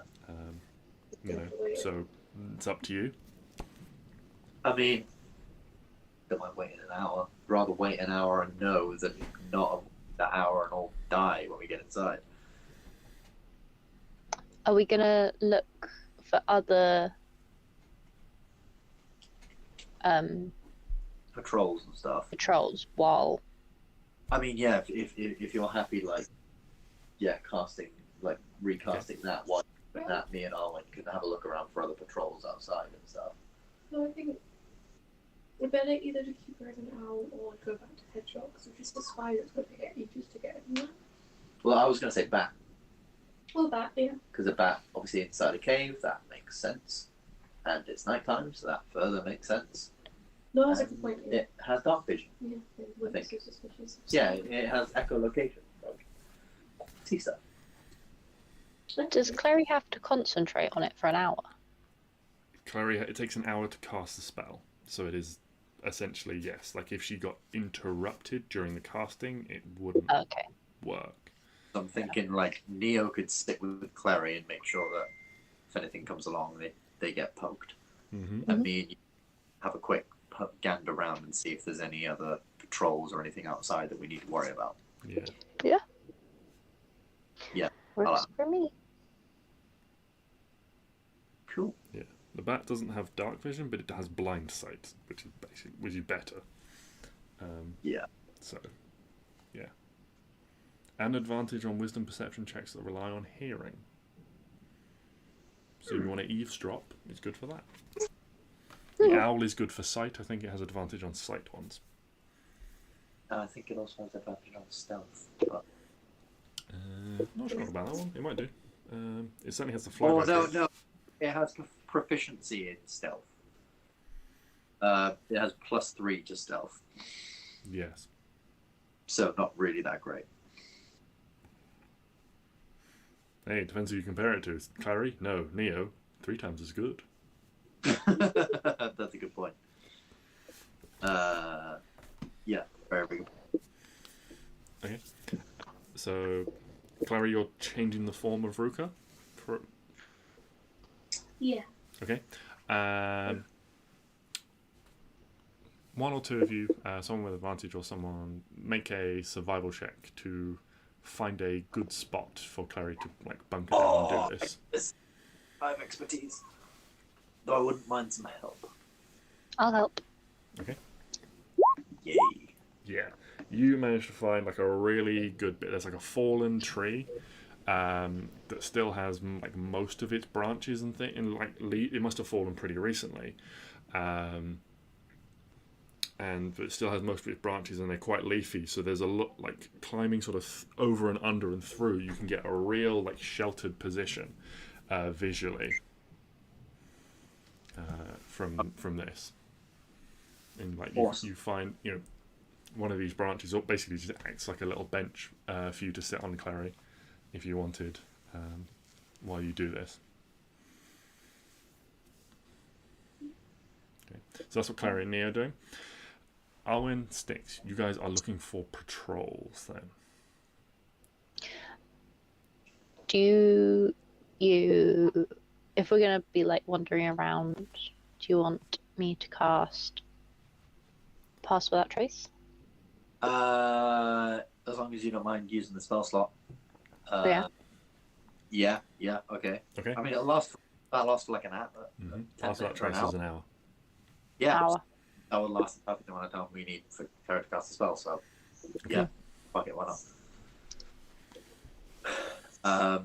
Yeah, and we'll just take I imagine, like, start from however wide we are, and then slowly sort of do almost like a radar thing just seeing from here. So you're sort of like sweeping left to right, going in towards the centre. Doing a sweep of the local area. Okay. Using brushes in the trees and things to see. Yeah, both of you make stealth checks and perception checks for me.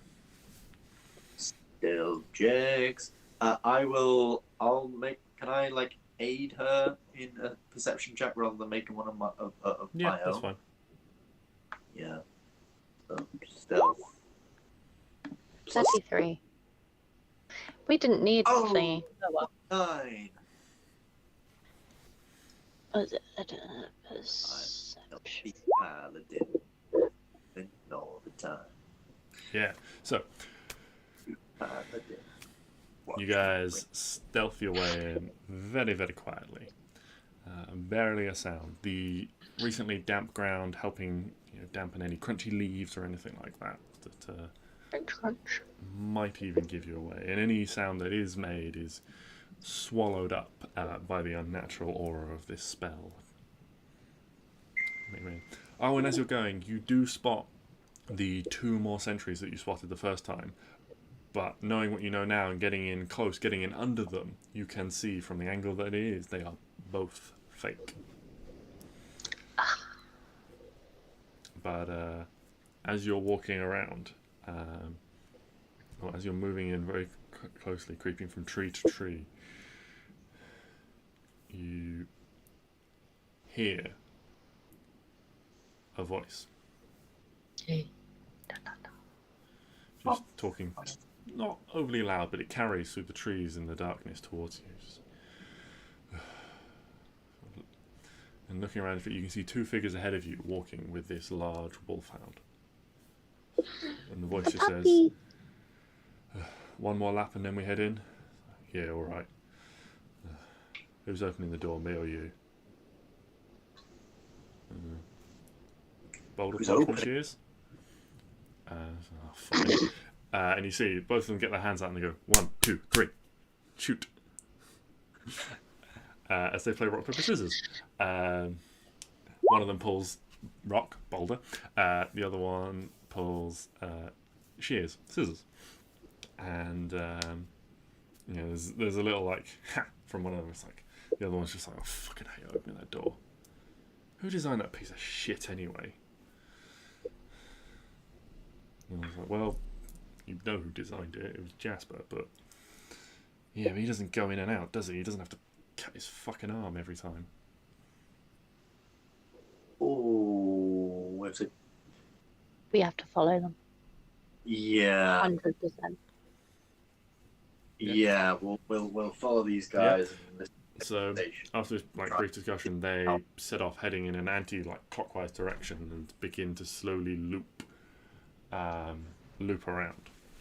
Do we see any other patrols on the way, or are they, so far as we can tell, the only one? They are the only ones that you can see. Okay. Just this pair with this large wolfhound. Okay. Puppy. Sure. A very Keep saying large. that. Wait till it's angry. No. So, you keep following. You're just following them now. I mean, I don't think. Do we want to take them out? I thought your plan was No, I to wanna sneak see- up and take them out, but you're just going to follow them. Until they said the thing about the door, I want to know how they open the door. Okay. Yeah, because it's gonna suck if if we try and dimension door there, or you guys try and get in, 2 dragons right in front of you and you can't open it. Yeah, no, good plan. I think this is a different door. I mean, could be a different door. Okay, so you follow them around, and after about 25 minutes, they make a big loop around, and they reach approximately the same spot that you were in. At which point, they both turn towards the clearing and make their way towards it. Once they reach the clearing, you can hear ahead of you the sound of very large, very angry growling. But no roaring, no shouting, no screaming or clashing reaches your ears. There's just this large, ominous growl. Make another stealth check for me to creep up to the edge of the clearing, as I guess you all want to do. Plus 10.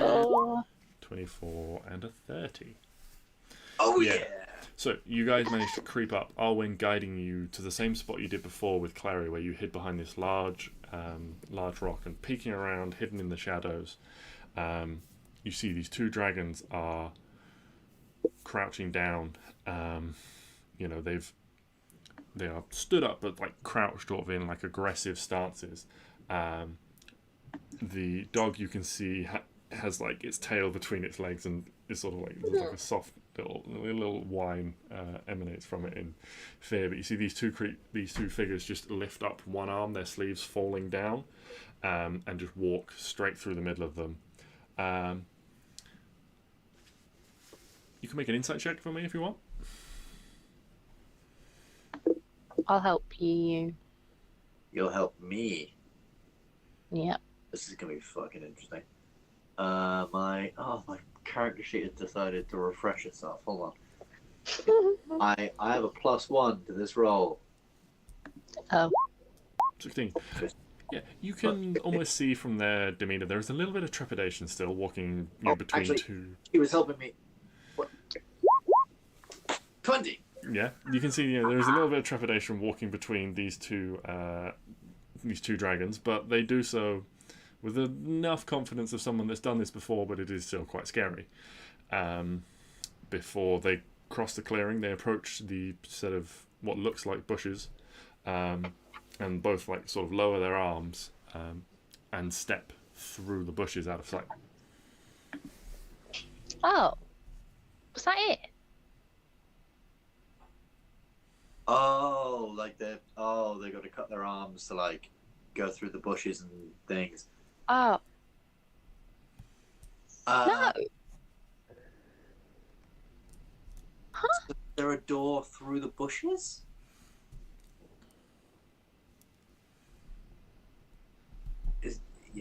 Is there another door? Oh fuck! Messed this up. I'm sorry. The bird passed through the illusion without issue. You remember, Arwen? I know, but I thought when he said, I thought there was like another door. I'm so... Wait. So they Sorry. walked through a bunch of bushes. Yes. They just walked The through the same illusory bit. bushes that cover this entrance to this cave, they walked Right. through into the entrance to the cave.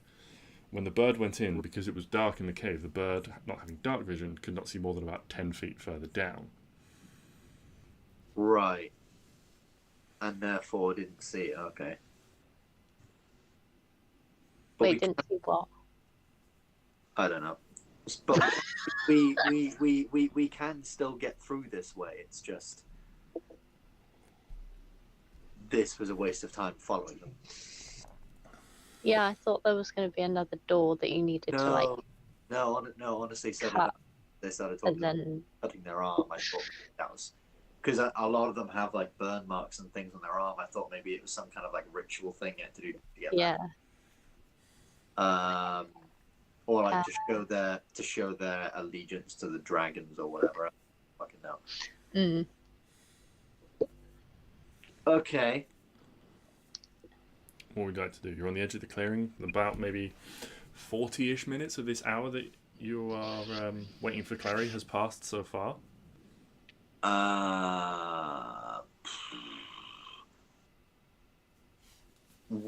I'd say maybe wait around for another watch to take them over, like a change of the guard sort of thing. Yeah. And then around the hour, head back to Klari. Okay. Yeah, you wait about 10 minutes. And then you do indeed see two more figures emerge with a dog. Is it the same dog? Yeah, looks to be the same dog. Getting a good walk. But yeah, they emerge. You see the dragons, like they turn their heads and start growling. But again, these figures raise their arms, their sleeves falling down, and walk through them. Walking in a different direction from you, just almost at a point at random you expect, just out to begin their patrol. Can we see a bit more specifically what sort of marks are on their arm? Is it like a burn from a specific thing, like fire or acid? Or Make a perception check. Of course.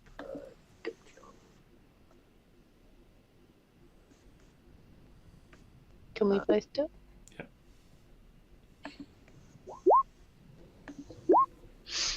Yeah, so Arwen, you can see Stix having a little bit too much trouble with the gloom, maybe keeping more of an eye on any potential dangers than they themselves. But Arwen, you see and you would recognise that there is more than just a random pattern to this. These are the same two arcane marks with a very soft glow in the fading light that you found on the previous cultist from 2 days ago. All right. So it's a magical one. It's not it's just not regular, like you can't just think it. Okay, and I reckon if I had to guess, is that glow is partially what makes the dragons recognize them as not necessarily like threats. So we couldn't just get up in their disguises and walk past the dragons. Things have got complicated. Are we thinking we're going to take out these two? Cause... Yeah, we can still do it because it's two less guards to deal with later. Yeah, so I guess we'll follow them out a little ways into the thing. Okay, one more stealth check then from each of you. 29 and 35. 35. Yeah. So you guys follow these two guards completely undetected. Nice. Nice. And then I would like to I'll say I have a little bit of a plan. What if we use like speak with animals and we tell the dog to like go somewhere, like tell the dog to run off. They are like confused. Maybe one of them starts chasing them. Speak with animals is not telepathic. You have to no, to the animal. It is. Fuck, shit, mother, piece of crap. Okay. It's you're not casting message to the dog. It is speak. Yeah. No. I realize the now. Okay. In which case, I could use Druidcraft to create the sound of a small animal in like the brush. The dog checks it out.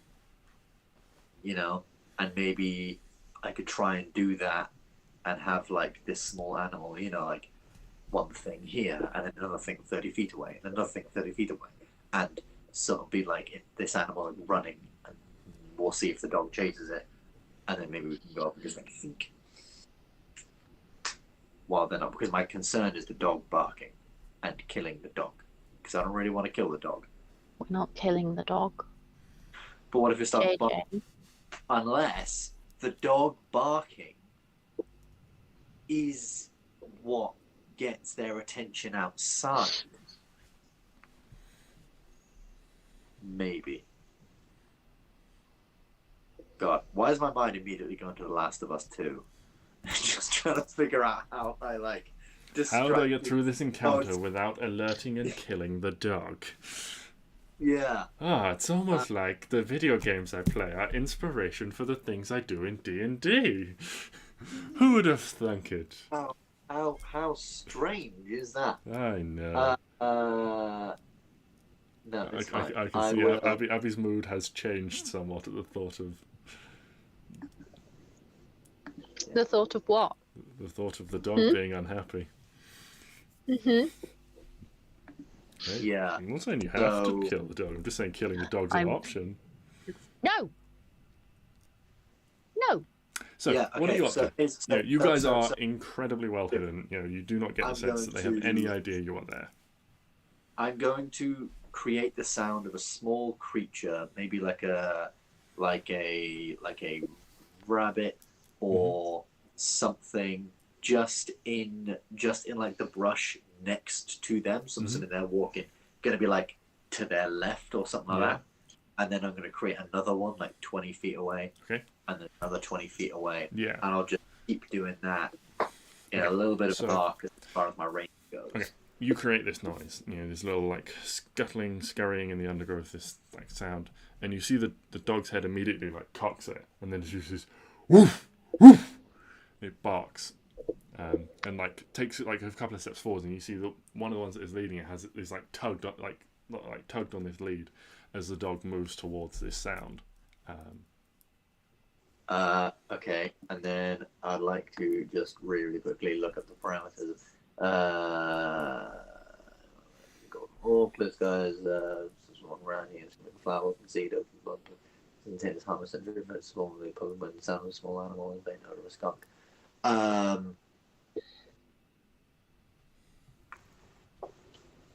Yeah. Oh, I don't know what to do from here. Okay. Okay, so one of them's gone, like been pulled. Yeah, it's What's only the like a other few one? feet away, but the dog's like It's snuffling great. around through the undergrowth, like looking for something. Can I just create the noise, like even more in one area, like it's almost like a. Like the creature has moved off and you want it to follow. Yeah, like the creature has realized there is a dog. Yeah, yeah. And it is scared, and it's gone like like. And it's moving off. Yeah. And it's like slowly moving off, like being like really bad at trying to stealth away something. Yeah, the dog is like sniffing around, like trying to figure it out because it can't smell anything. It's really confused. Why can't I smell something but I can hear something? But as it's following. It's a dog. I'm not going to roll a perception check for it. It's an animal. It's following the sound that you're making. And you can see that like the two individuals are quite relaxed. They don't seem overly concerned about anything at the moment. Happy to just let this dog follow whatever it's going to follow. Okay. At which point then I would like to. Oh, okay. Okay. I would then like to create the smell of a skunk in and around that area. Mm-hmm. The old classic. It's back. The old classic, to see if this alerts the dog even more. So suddenly it switches from a noise to a smell, and you hear this like the dog, this snuffling sort of following noise. The dog barks again, and then it's almost like this whine comes from the dog as its extra powerful nose is overwhelmed by the stench of skunk. Oh God, no! This has gone terribly. And you hear the two individuals sort of reacting as well, like oh God. It totally totally fine.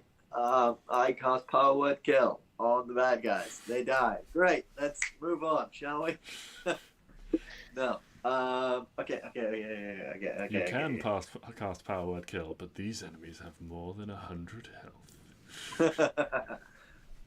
Oh, okay. Question. Mm-hmm. Where? Okay. How far away from the village are we? From the village, Like a good few miles into the, like Oh, it's fuck, maybe like never mind. a mile, like between half a mile and a mile to the woods, and then you are over a mile into the woods. So I couldn't just bring Elvis over to cause a ruckus. No. Because I'm assuming, yeah, I wouldn't have ridden If Elvis. you wanted, you could say you left Elvis on the edge of the woods, knowing you might I want thought him he was in here. for a plan for ruckus. I mean, yeah, my plan was to create a ruckus with him, so I think that does, or at least if you wanted to go and get him, it would be maybe a 20 to 30 minute round trip to... Oh, jeez, no, we don't have that time. Can you not talk to him in your mind? I mean, Not over yes, that distance. So. I can, Oh. over a mile, Oh, okay, don't worry then. but, Over a mile? yeah, but it's going to take him longer than, quite a while. Are we still killing these guys, or are we just leaving them? I don't want to kill. Do I want to kill them? I don't know. Can you, like, command beasts or things that this does? Can you, like, troll it or something? I need to touch them. Can you, like, go up and touch them and I'll deal with the two? Like, I'll try and run up and take out one. You touch the dog, and then we both go after the last guy. We both just take down the last guy super quick. Okay. Puppy. Maybe we'll still have that. Maybe we'll just part of that trace will still be up, so we'll be able to stealth back to Clary, and that'll be so. Yeah, With a dog. With them like smelling and all sorts of stuff. I'm gonna try and go up and shank the guy holding the dog, like holding the lead. Okay, make a stealth check for me. Oh, nothing ever good ever happens when you say roll a stealth check. Unless Clary's rolling it. Ah, yeah, fine. Okay, now roll an attack roll. Yeah, this is with my sword.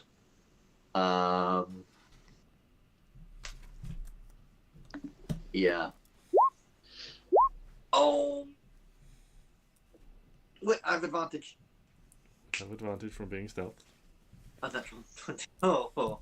So yeah, there is a slight bit of resistance as you stab the sword through behind you. You maybe catch like a buckle or something on the leather armor that resisted before it just gives way, and your sword bursts like a crimson snake out of his chest.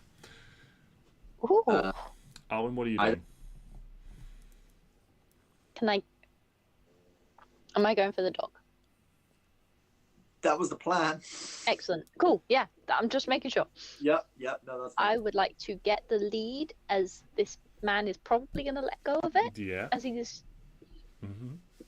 I grab lead. Okay. Anything else? I then stroke dog. Okay. Stix, you have another attack.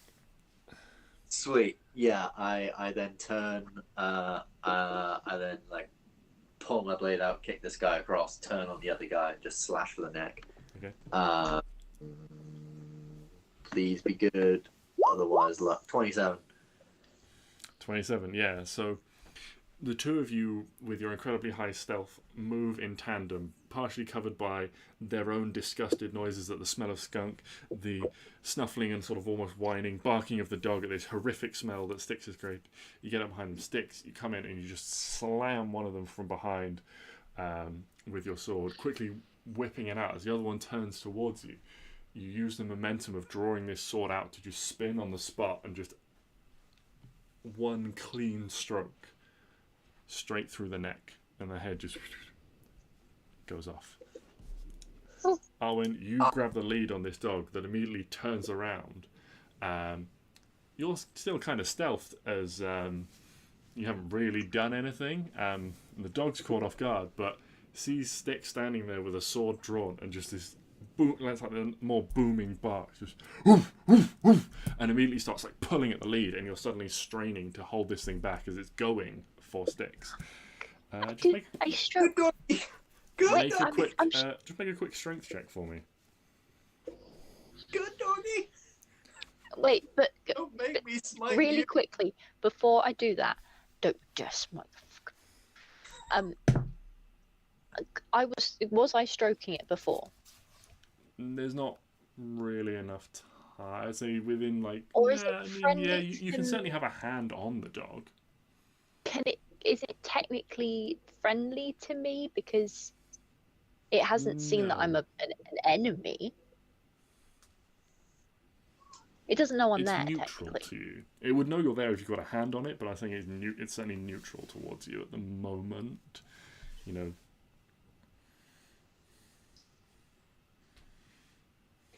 But yeah, a quick strength check for me. During 12. Yeah. Although it very slightly slips in your grip, you do manage to keep a hold on this lead as it leaps at Stix.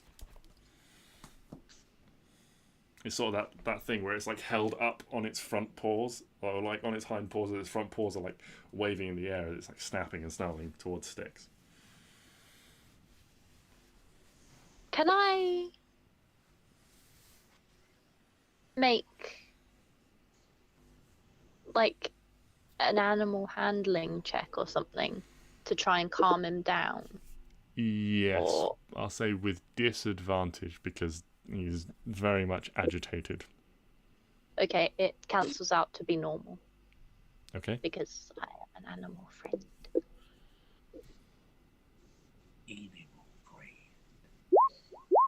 Ooh, nice.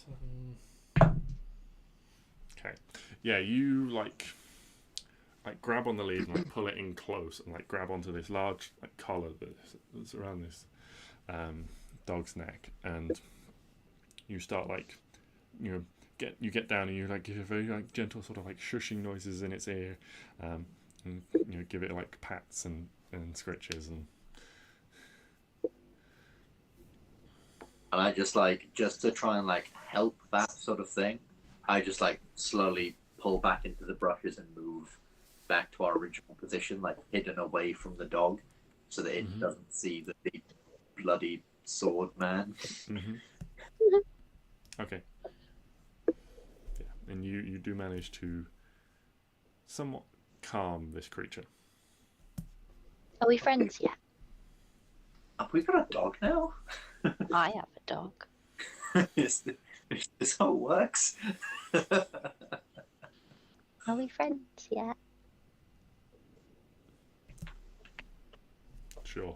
For the I cast Beast Bond! okay. To see through the creature's eyes? Oh wait, no. No, Oh, that's you could Beast do Bond. that though. Oh my god, you could do that, and then it could walk through the place. It could walk through the place and just like walk through the caves without anyone batting an eye, because it's a fucking dog. It's meant to be there. Yes. No, Beast Bond is you establish a telepathic link with one beast you touch that is friendly to you or charmed by you. Spell fails if it beats intelligent. If the beast's intelligence is a 4 or higher until the spell ends, the link is active while you and the beast are within line of sight of each other. Through the link, the beast can understand your telepathic messages to it, and it can telepathically communicate simple emotions and concepts back to you. While the link is active, the beast gains advantage on attack rolls against any creature within 5 feet of you that you can see. Okay. You can cast that if you wish. I get it as a free spell. Okay, so you cast Beast Bomb on this creature. Friend. Okay, I say by this time you have pretty much reached the end of your Pass that trace. pass without trace. Yes, thank you. Klari, you have successfully transformed Ruka into the new form required. And yeah, I'll pull back to. I think we'll pull back to Klari with our new dog. And I just want to say, suddenly they seemed pretty easy to take down. They didn't explode. Point of order. So I'm feeling a little more Good confident start. going in there and messing up one of these guys. Mm-hmm. I have to say, yeah. But yeah, still good to see. Sorry, carry on, bud. No, I'm done. Oh, okay. I'm gonna be annoying. Mm. I asked the dog what its name is.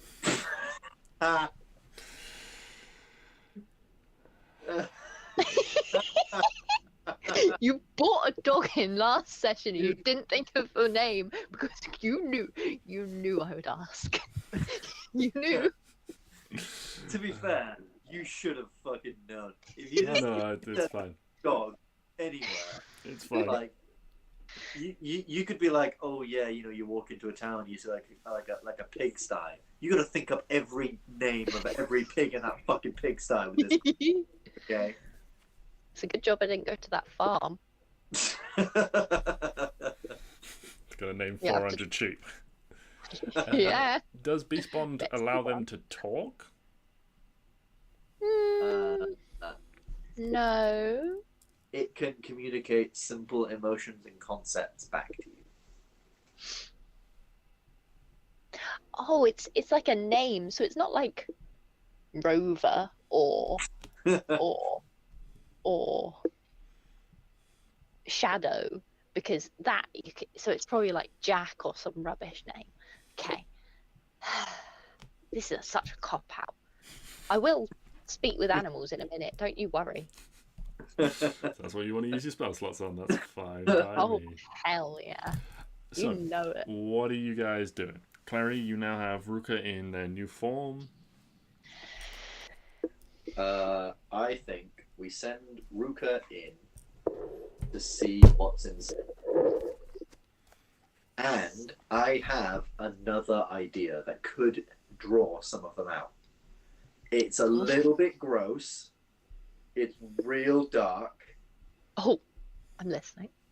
I read a horror story Aramis told me when I was a kid, but it's an idea that in the story certainly got people running towards it. So I have rope, and we have 2 dead bodies. Oh, If we string them up, and then just put like a bit of wood, like rip off some bark or something, and then put on that like we are watching or something like that, like they might come out and start looking around while we sneak on in.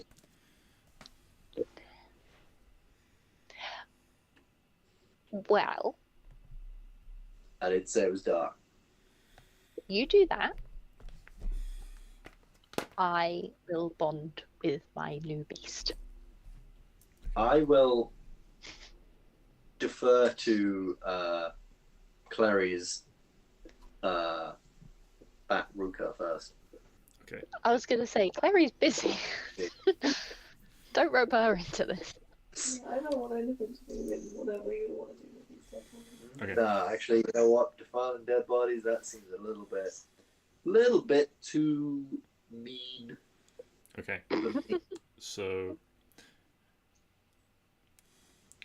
So you're sneaking closer so that Ruka can take another look.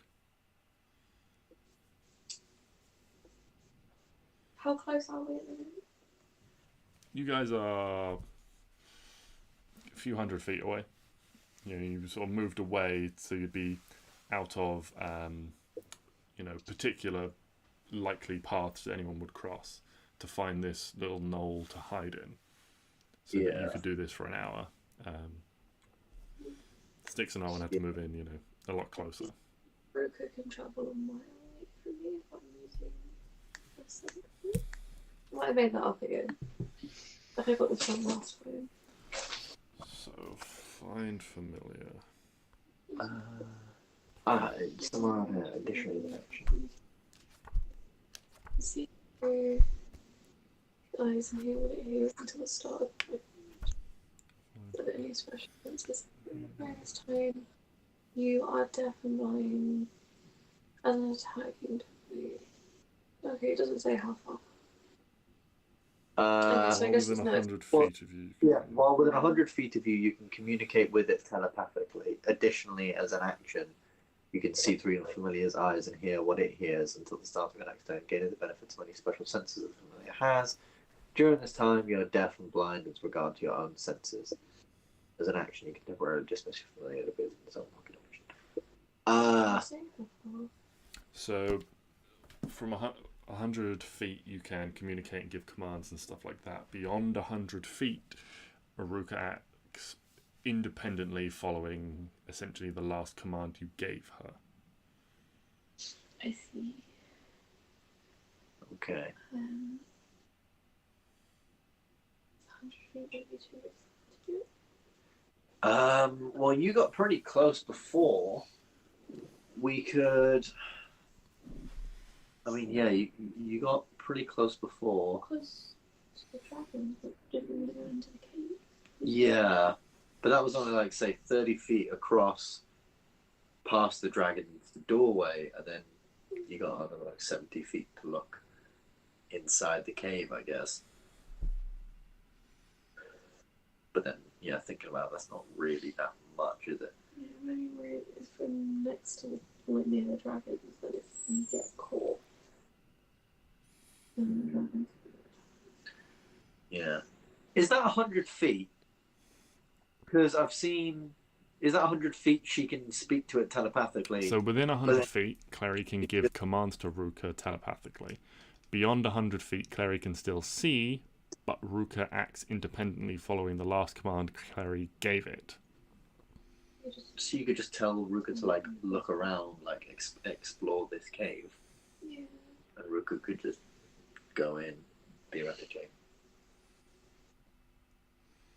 Yeah, tell her to explore and listen in on a few conversations.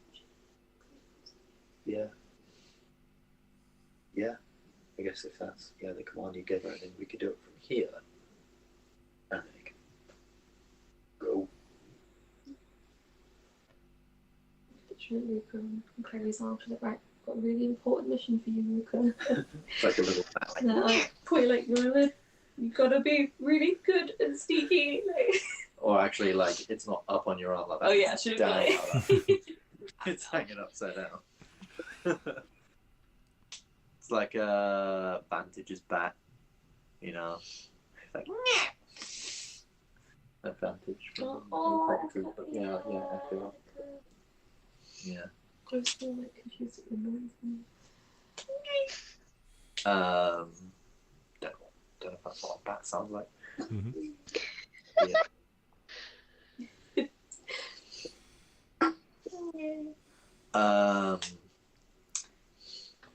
Yeah. Yeah. Cool.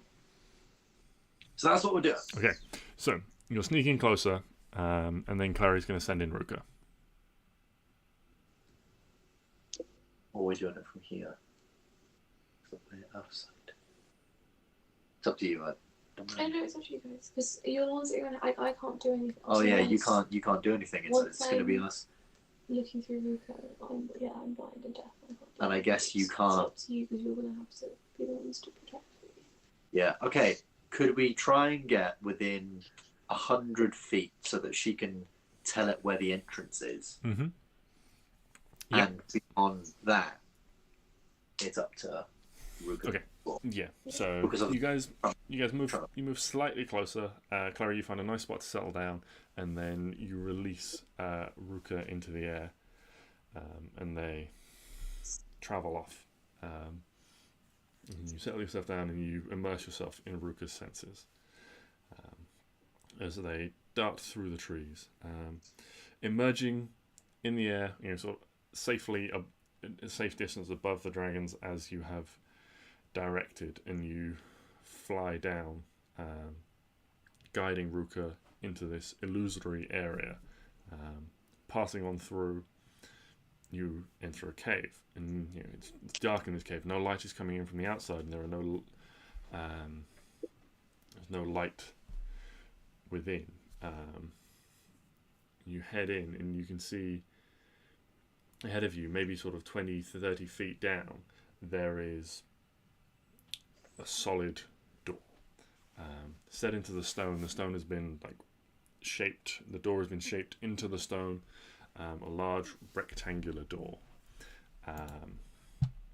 This door, you can see.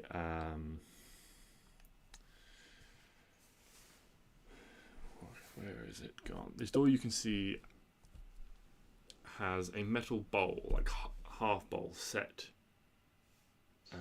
into it.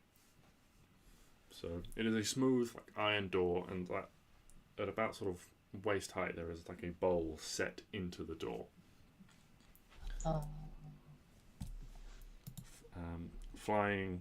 Ruka flying slightly closer, she flips up and grabs onto a point of the ceiling, and looking down, you can see there is the remnants of sort of streaks of dark brown stains within the bowl.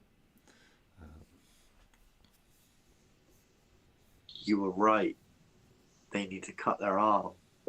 It's fine, we have dead people. We do have dead people. Oh my god, do you think we could... Okay, really dark suggestion, but could we cut the I know arms exactly what you're going to say. Go on then. Could we cut the arms off the dead people? And then just... I was thinking just wave it to the dragons. I'm assuming they just need to see the thing, They'll be like, ooh, a snack. Kill me, boy. Clary, make a perception check for me with Ruka's senses.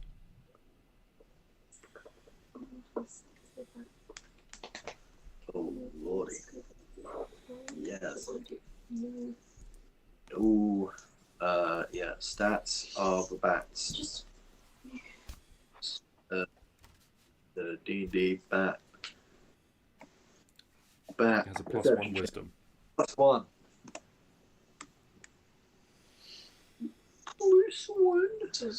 You'd have an advantage because this is hearing based. Oh. Sweet. Oh, it was Two 16s. So 17 overall. Yeah, so Ruka hears the sound of footsteps approaching from the other side of the door, and they see there's a very slight gap on this door. You can see flickering light approaching from underneath, and then there's the scraping of heavy hinges as this door glides open, and a short robed figure walks out carrying a torch in their hand. They walk on past Ruka, leaving the door open behind them. As they Could we say... Oh, sorry, you continue. As they walk out through the illusion into the clearing. A couple of moments go by, and then you hear... what languages does Clary speak? Common, Elvish, and Draconic. So you hear someone say, in Draconic, "Go, it is time for your hunt. Feed and be back soon." I was going to say, could we say that Arwen and Stix are looking out? Or at least I know Stix is looking out at this time. Okay. Trying to sort of Okay. keep a watch, because Clary's blind and deaf and sat here. Mm-hmm. Are you keeping a watch? Are you keeping a watch near Clary, or are you trying to get to the edge of the clearing again? I'm not stealthy enough to try and feel confident enough to get to the edge of the clearing on my own, so I'd probably just be near and around. Okay, so you might see this light through the woods and catch a faint sound from where you are. Oh, flying up. Yes, but then you hear this great beat of leathery wings, and you don't really see the dragon. It's more you just see this absence of any like stars take off into the sky. I think we have an opening. That's only one dragon, though. True, but one, or at least like I don't know how. Yeah, I don't know how long it's gonna take, but Yeah, no, but I agree.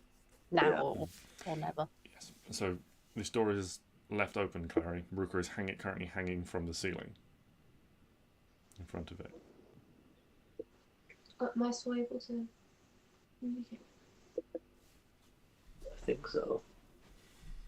Go down to the door. Go through the door. Okay. You command Ruka to head inside. So yeah, they fly on down. Get the pre-existing command stands to explore the cave. Yeah, well, I say she's still within 100 feet at this point, but you would reckon maybe sort of like beyond more than like 20 feet inside, you're gonna lose control of Ruka and the. So it's up to you how far, if you want them to stay on the limit of that, only go maybe 20 feet inside, or if you want to give them the command to explore and find out more about them. What do I see immediately, like on the other side of the door? So immediately through the door on the other side, you see a set of stairs leading down, and a branching pathway left and right, and then so you see the corridor goes down. One path turns right a little bit, maybe 10-15 feet beyond. The pathway goes left, and it also carries on straight ahead of you to a T-junction. Why don't I show you? Ooh, okay. Alright. All fucking right. Alright. And so Ruka would see all the way down this corridor, which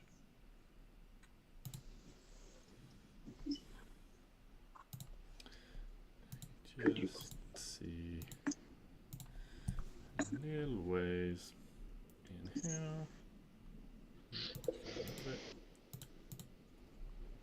And little ways down here as well. Why not? So Ruka is currently sort of about midway down these stairs. Tried dragging a bat onto the thing, but it didn't work.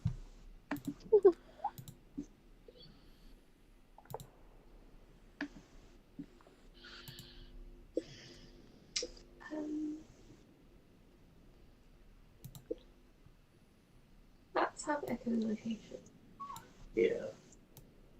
Could Ruka use echolocation to see if she can sense any like people nearby? The way that is translated is it's translated into the bat's blind sight. So in darkness, the bat can see up to 60 feet. Yeah. Yeah. Yes, just get them exploring. Ooh, bat. They are. You should have control of that if you want to move them around. They are movable. So, well, I guess beyond here, the thing was explore, right? So I guess that's pretty frantic. So I guess it would just go. okay. Best place it could go, I guess. So, heading down the first corridor, essentially, Ruka would reach a door, a wooden door that is shut, unable to pass through. Is Ruka able to hear what's on the other side of the door? Make a perception check. Again with advantage for hearing.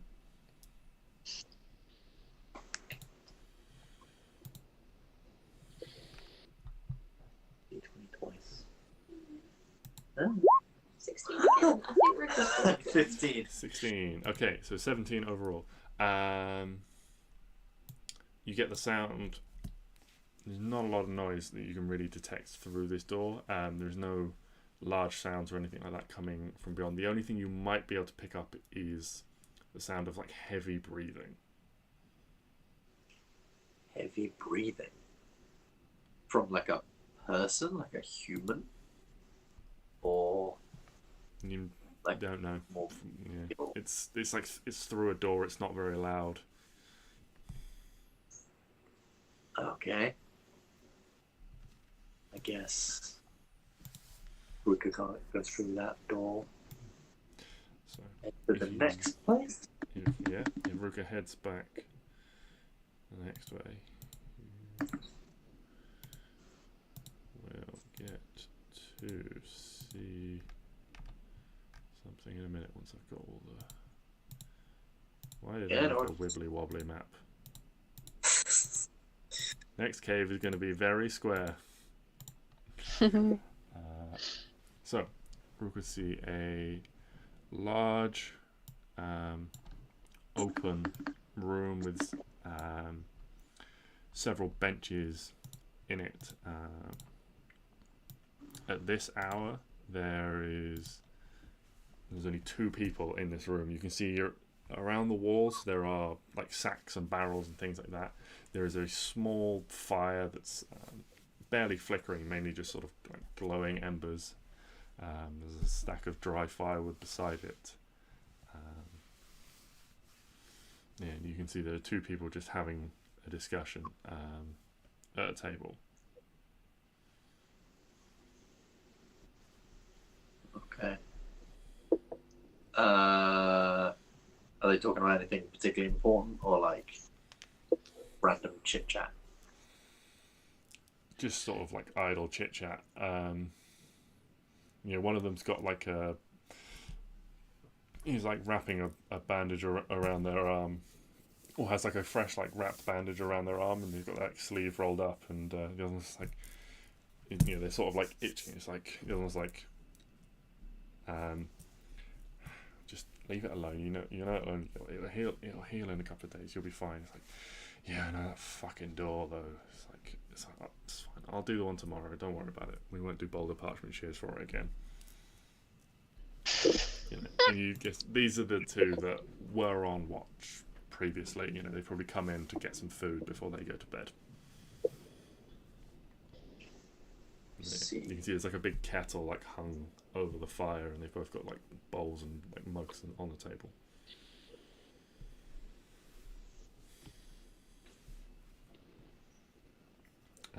If Ruka flies further down the corridor, she will see a pathway that heads left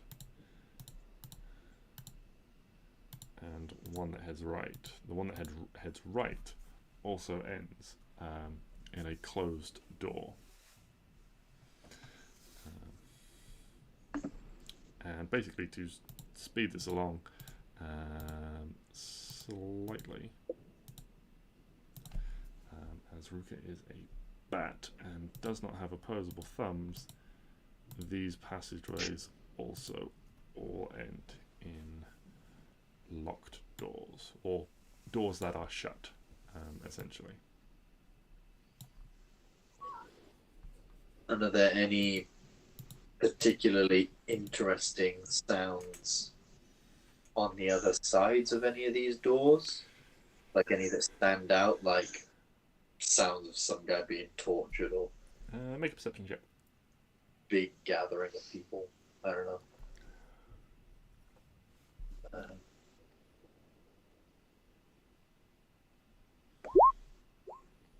Opposite only one. 16. So 16. I'll say if what we'll call the southern door is just the sound of like more like breathing noises. This door to the side here, there is soft. You hear the sound of soft voices, but you don't pick up on any of the speech. And this one to the north up here, you maybe hear the sound of what sounds like a soft, low, continual chant. Oh God, cult things. Cultist be cultin'. Oh,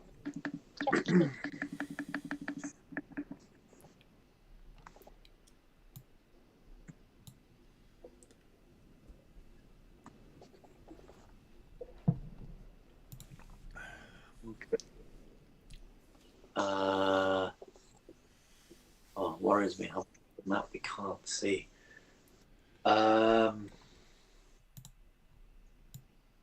That's fair enough. So, what are you guys doing? Clary will say at this point, Ruka having like flown around, having flown around quickly, as she comes back up this northern passage, she sees the short figure turning right and heading down here. Okay. Guess trying to follow that figure. Although I guess I don't know, because obviously the command beyond this point was explore.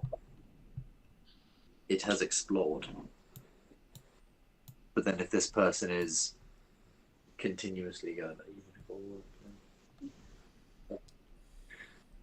So I guess if this person opens up a new avenue to explore, then it'll explore where this person's going and follow them around. Okay. So Chantal's just got to phone her work before they shut a minute. Okay. Saw something for a shift tomorrow, but No worries. Okay, so just make a stealth and dexterity check for me. cool.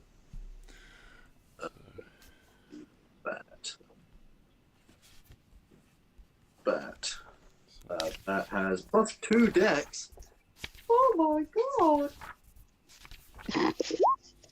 Shit. 6. Okay, so that's the stealth check, and then the regular dex check. 13. 13. Okay. So Ruka follows this figure down the corridor, and they get to the door, and it opens, and the voices inside get quiet. They pause for a second as the door opens, and the figure quickly slips inside and shuts the door behind them. And as Ruka's quickly trying to fly forwards, the door quickly slams shut, and Ruka is unable to get inside. And Kyrie would hear just from beyond, just we have to do something about those bats. They keep flying in here. Someone must be leaving something open.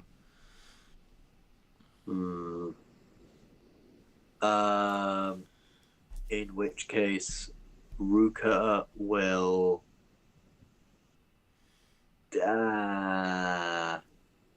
plant itself sort of up in the crevice of one of these places and just sort of sit there and wait. Meanwhile, what are the rest of you doing? So we'll say Clary comes back to herself at this point. It passes all this information on to you guys. Okay. The short individual is gone. There is now only one dragon. I would say if there was any time to try and get into this place, now would be it.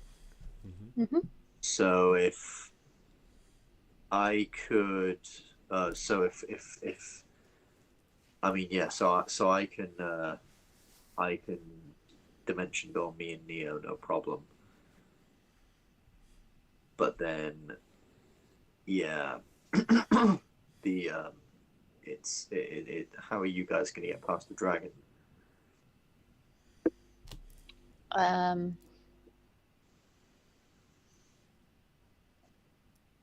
Run. I mean, like, we could wait here for me to bring Elvis over. Take like, 10 minutes or so. Yeah, which But is I don't know how long that dragon is going to be away for.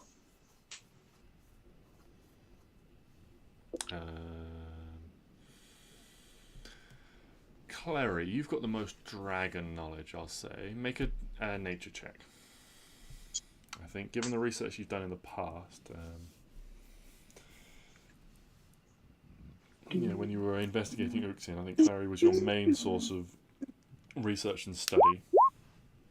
So, yeah, Klari, you reckon it'll be a good few hours at least before the dragon returns. It's not going to be a case of a quick 10-minute flight. Cool. Then, yeah, I can summon Elvis over. Okay. And once Elvis is eventually over, I will say, okay, Elvis, this is the big one. The big cheese. What we've been practicing. Okay, remember when you were hitting those things? Well, now you just got to do that against a big old dragon. Now, don't worry, because you won't die. If it defeats you, you will simply go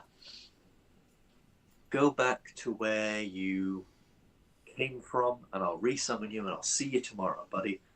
But right now, I need you to go up and hassle that dragon. And then run. But I don't know how it's going to work in terms of.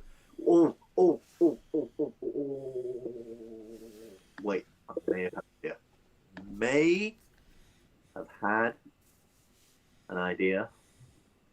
Charge hits for the. Oh no, because it has to hit with a ram attack.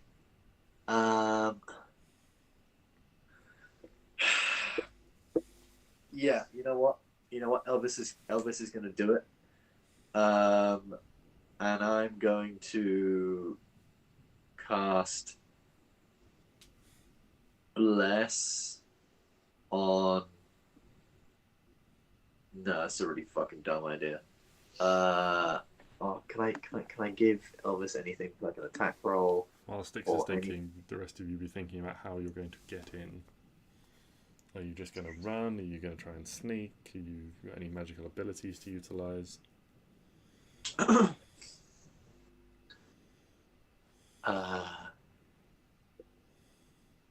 Okay. Yeah, I'm just going to give Elvis Bless, as well as Arwen and Klari, because that's up for like 10 minutes or something. Bless is a minute. Oh fuck that. I ain't doing that shit. I'll just give him guidance then. Fuck it. You're giving Elvis guidance? Yeah, I'm gonna give Elvis guidance. And then I'm going to tell him to run up and try and hit basically like run up to the dragon, not quite in his melee range, and try and run past. Okay. And if it doesn't follow him immediately, to circle back around and hit it with his horns. Okay. So that's what you've commanded Elvis to do. While Elvis is attempting this, what are the rest of you doing? How are you getting in? Are you going to try and hope it's a distraction and just make a break for it? Are you going to try and sneak up there? Are you going to use any abilities to teleport or jump or hide or disguise yourselves in there? And is the dog coming inside? Or are you going to leave it safely tied to a tree out here? We are leaving the dog safely out here, because as soon as it gets into combat, or as soon as like they try and win it over again, it's all fucking gone, and then they've killed a dog, and they want a they want a fiendish dragon god back. Okay. That's my thinking anyway. But Neo technically, is this is of the same opinion that the dog should be left outside. In case it barks or anything like that if you're trying to be stealthy. Arwen's dog. So what does Arwen want to do with it?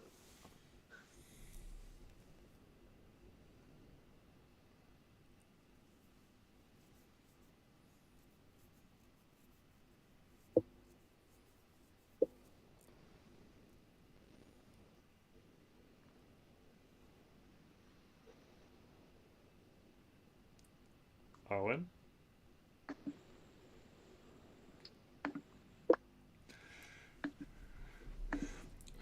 Also, while Arwen is clearly thinking about the fate of this dog and not saying anything, are you guys gonna try and stealth inside while the dragon's distracted? I'm stealthing up to the edge of the brush, or no, I'm stealthing up so that I can see the entrance, and I'm waiting with Neo to dimension door to the door, so that we can just get past the dragon.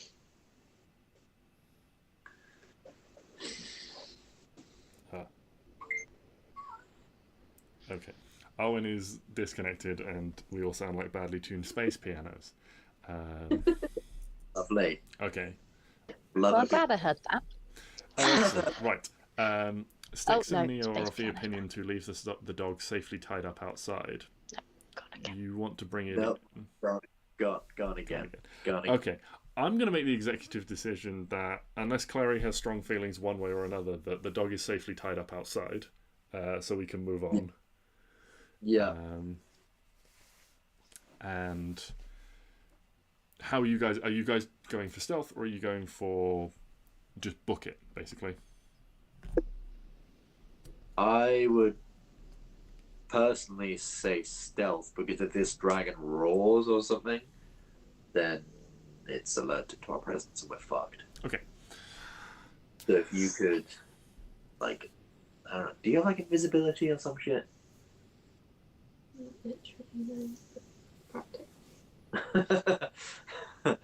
Effectively. Okay. I mean, yeah, I'm sure you could probably sell it. Okay. Bit of a cheap, or what still do you have? In which case, Stix, can you make me suggestion? Oh, Arwen has completely dropped from the call. She is gone. Stix, can you make me some kind of check for Elvis? I want to say intimidation, but it doesn't really seem right. You know, an elk trying to intimidate a dragon, but please not intimidation. He's got a 6 charisma. Why don't we just say a straight strength roll to? Oh, the guidance I gave him will actually come into play here. No, my boy. No. No, okay. My boy. So Elvis goes charging into this clearing when you shout "Go!" The sound of his hooves on the ground. You guys all take this opportunity to dash around and then quickly try and sneak in the back. Everyone make a stealth check. What the hell have I just come back to? You guys are all trying to sneak in while Elvis distracts the dragon. Right. The dog, we have decided, is safely tied up outside, so it can't give you away by barking or anything like that, and is safe from any effects that might happen. Oh, good. Luck. Fucking luck. Okay. 16. Thank God for luck. 13.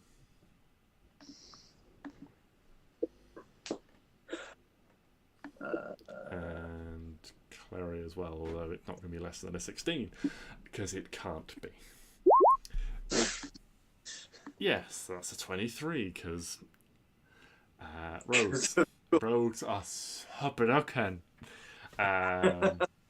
But luck has saved you there.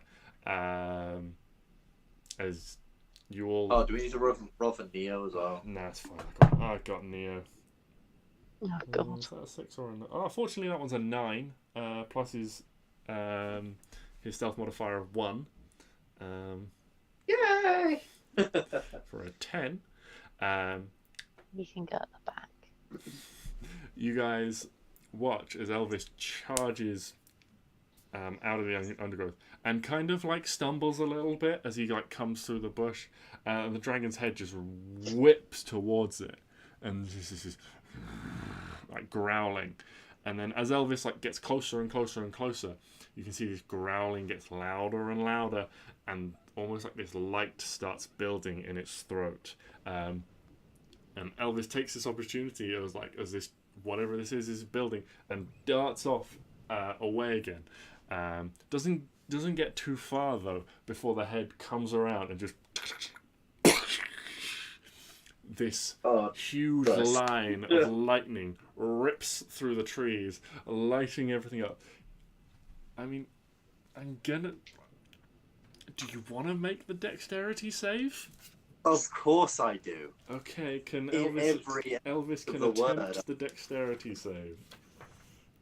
He has a +0 to this roll. Cool. The DC is Did 16. I also mention that Elvis, during his time in the Feywild, was training and became a level 20 rogue? So, let's figure this shit out. Oh, 19? So Elvis takes half damage. Oh. How many hit points does Elvis have? 13. There is a chance he can survive this. However, he needs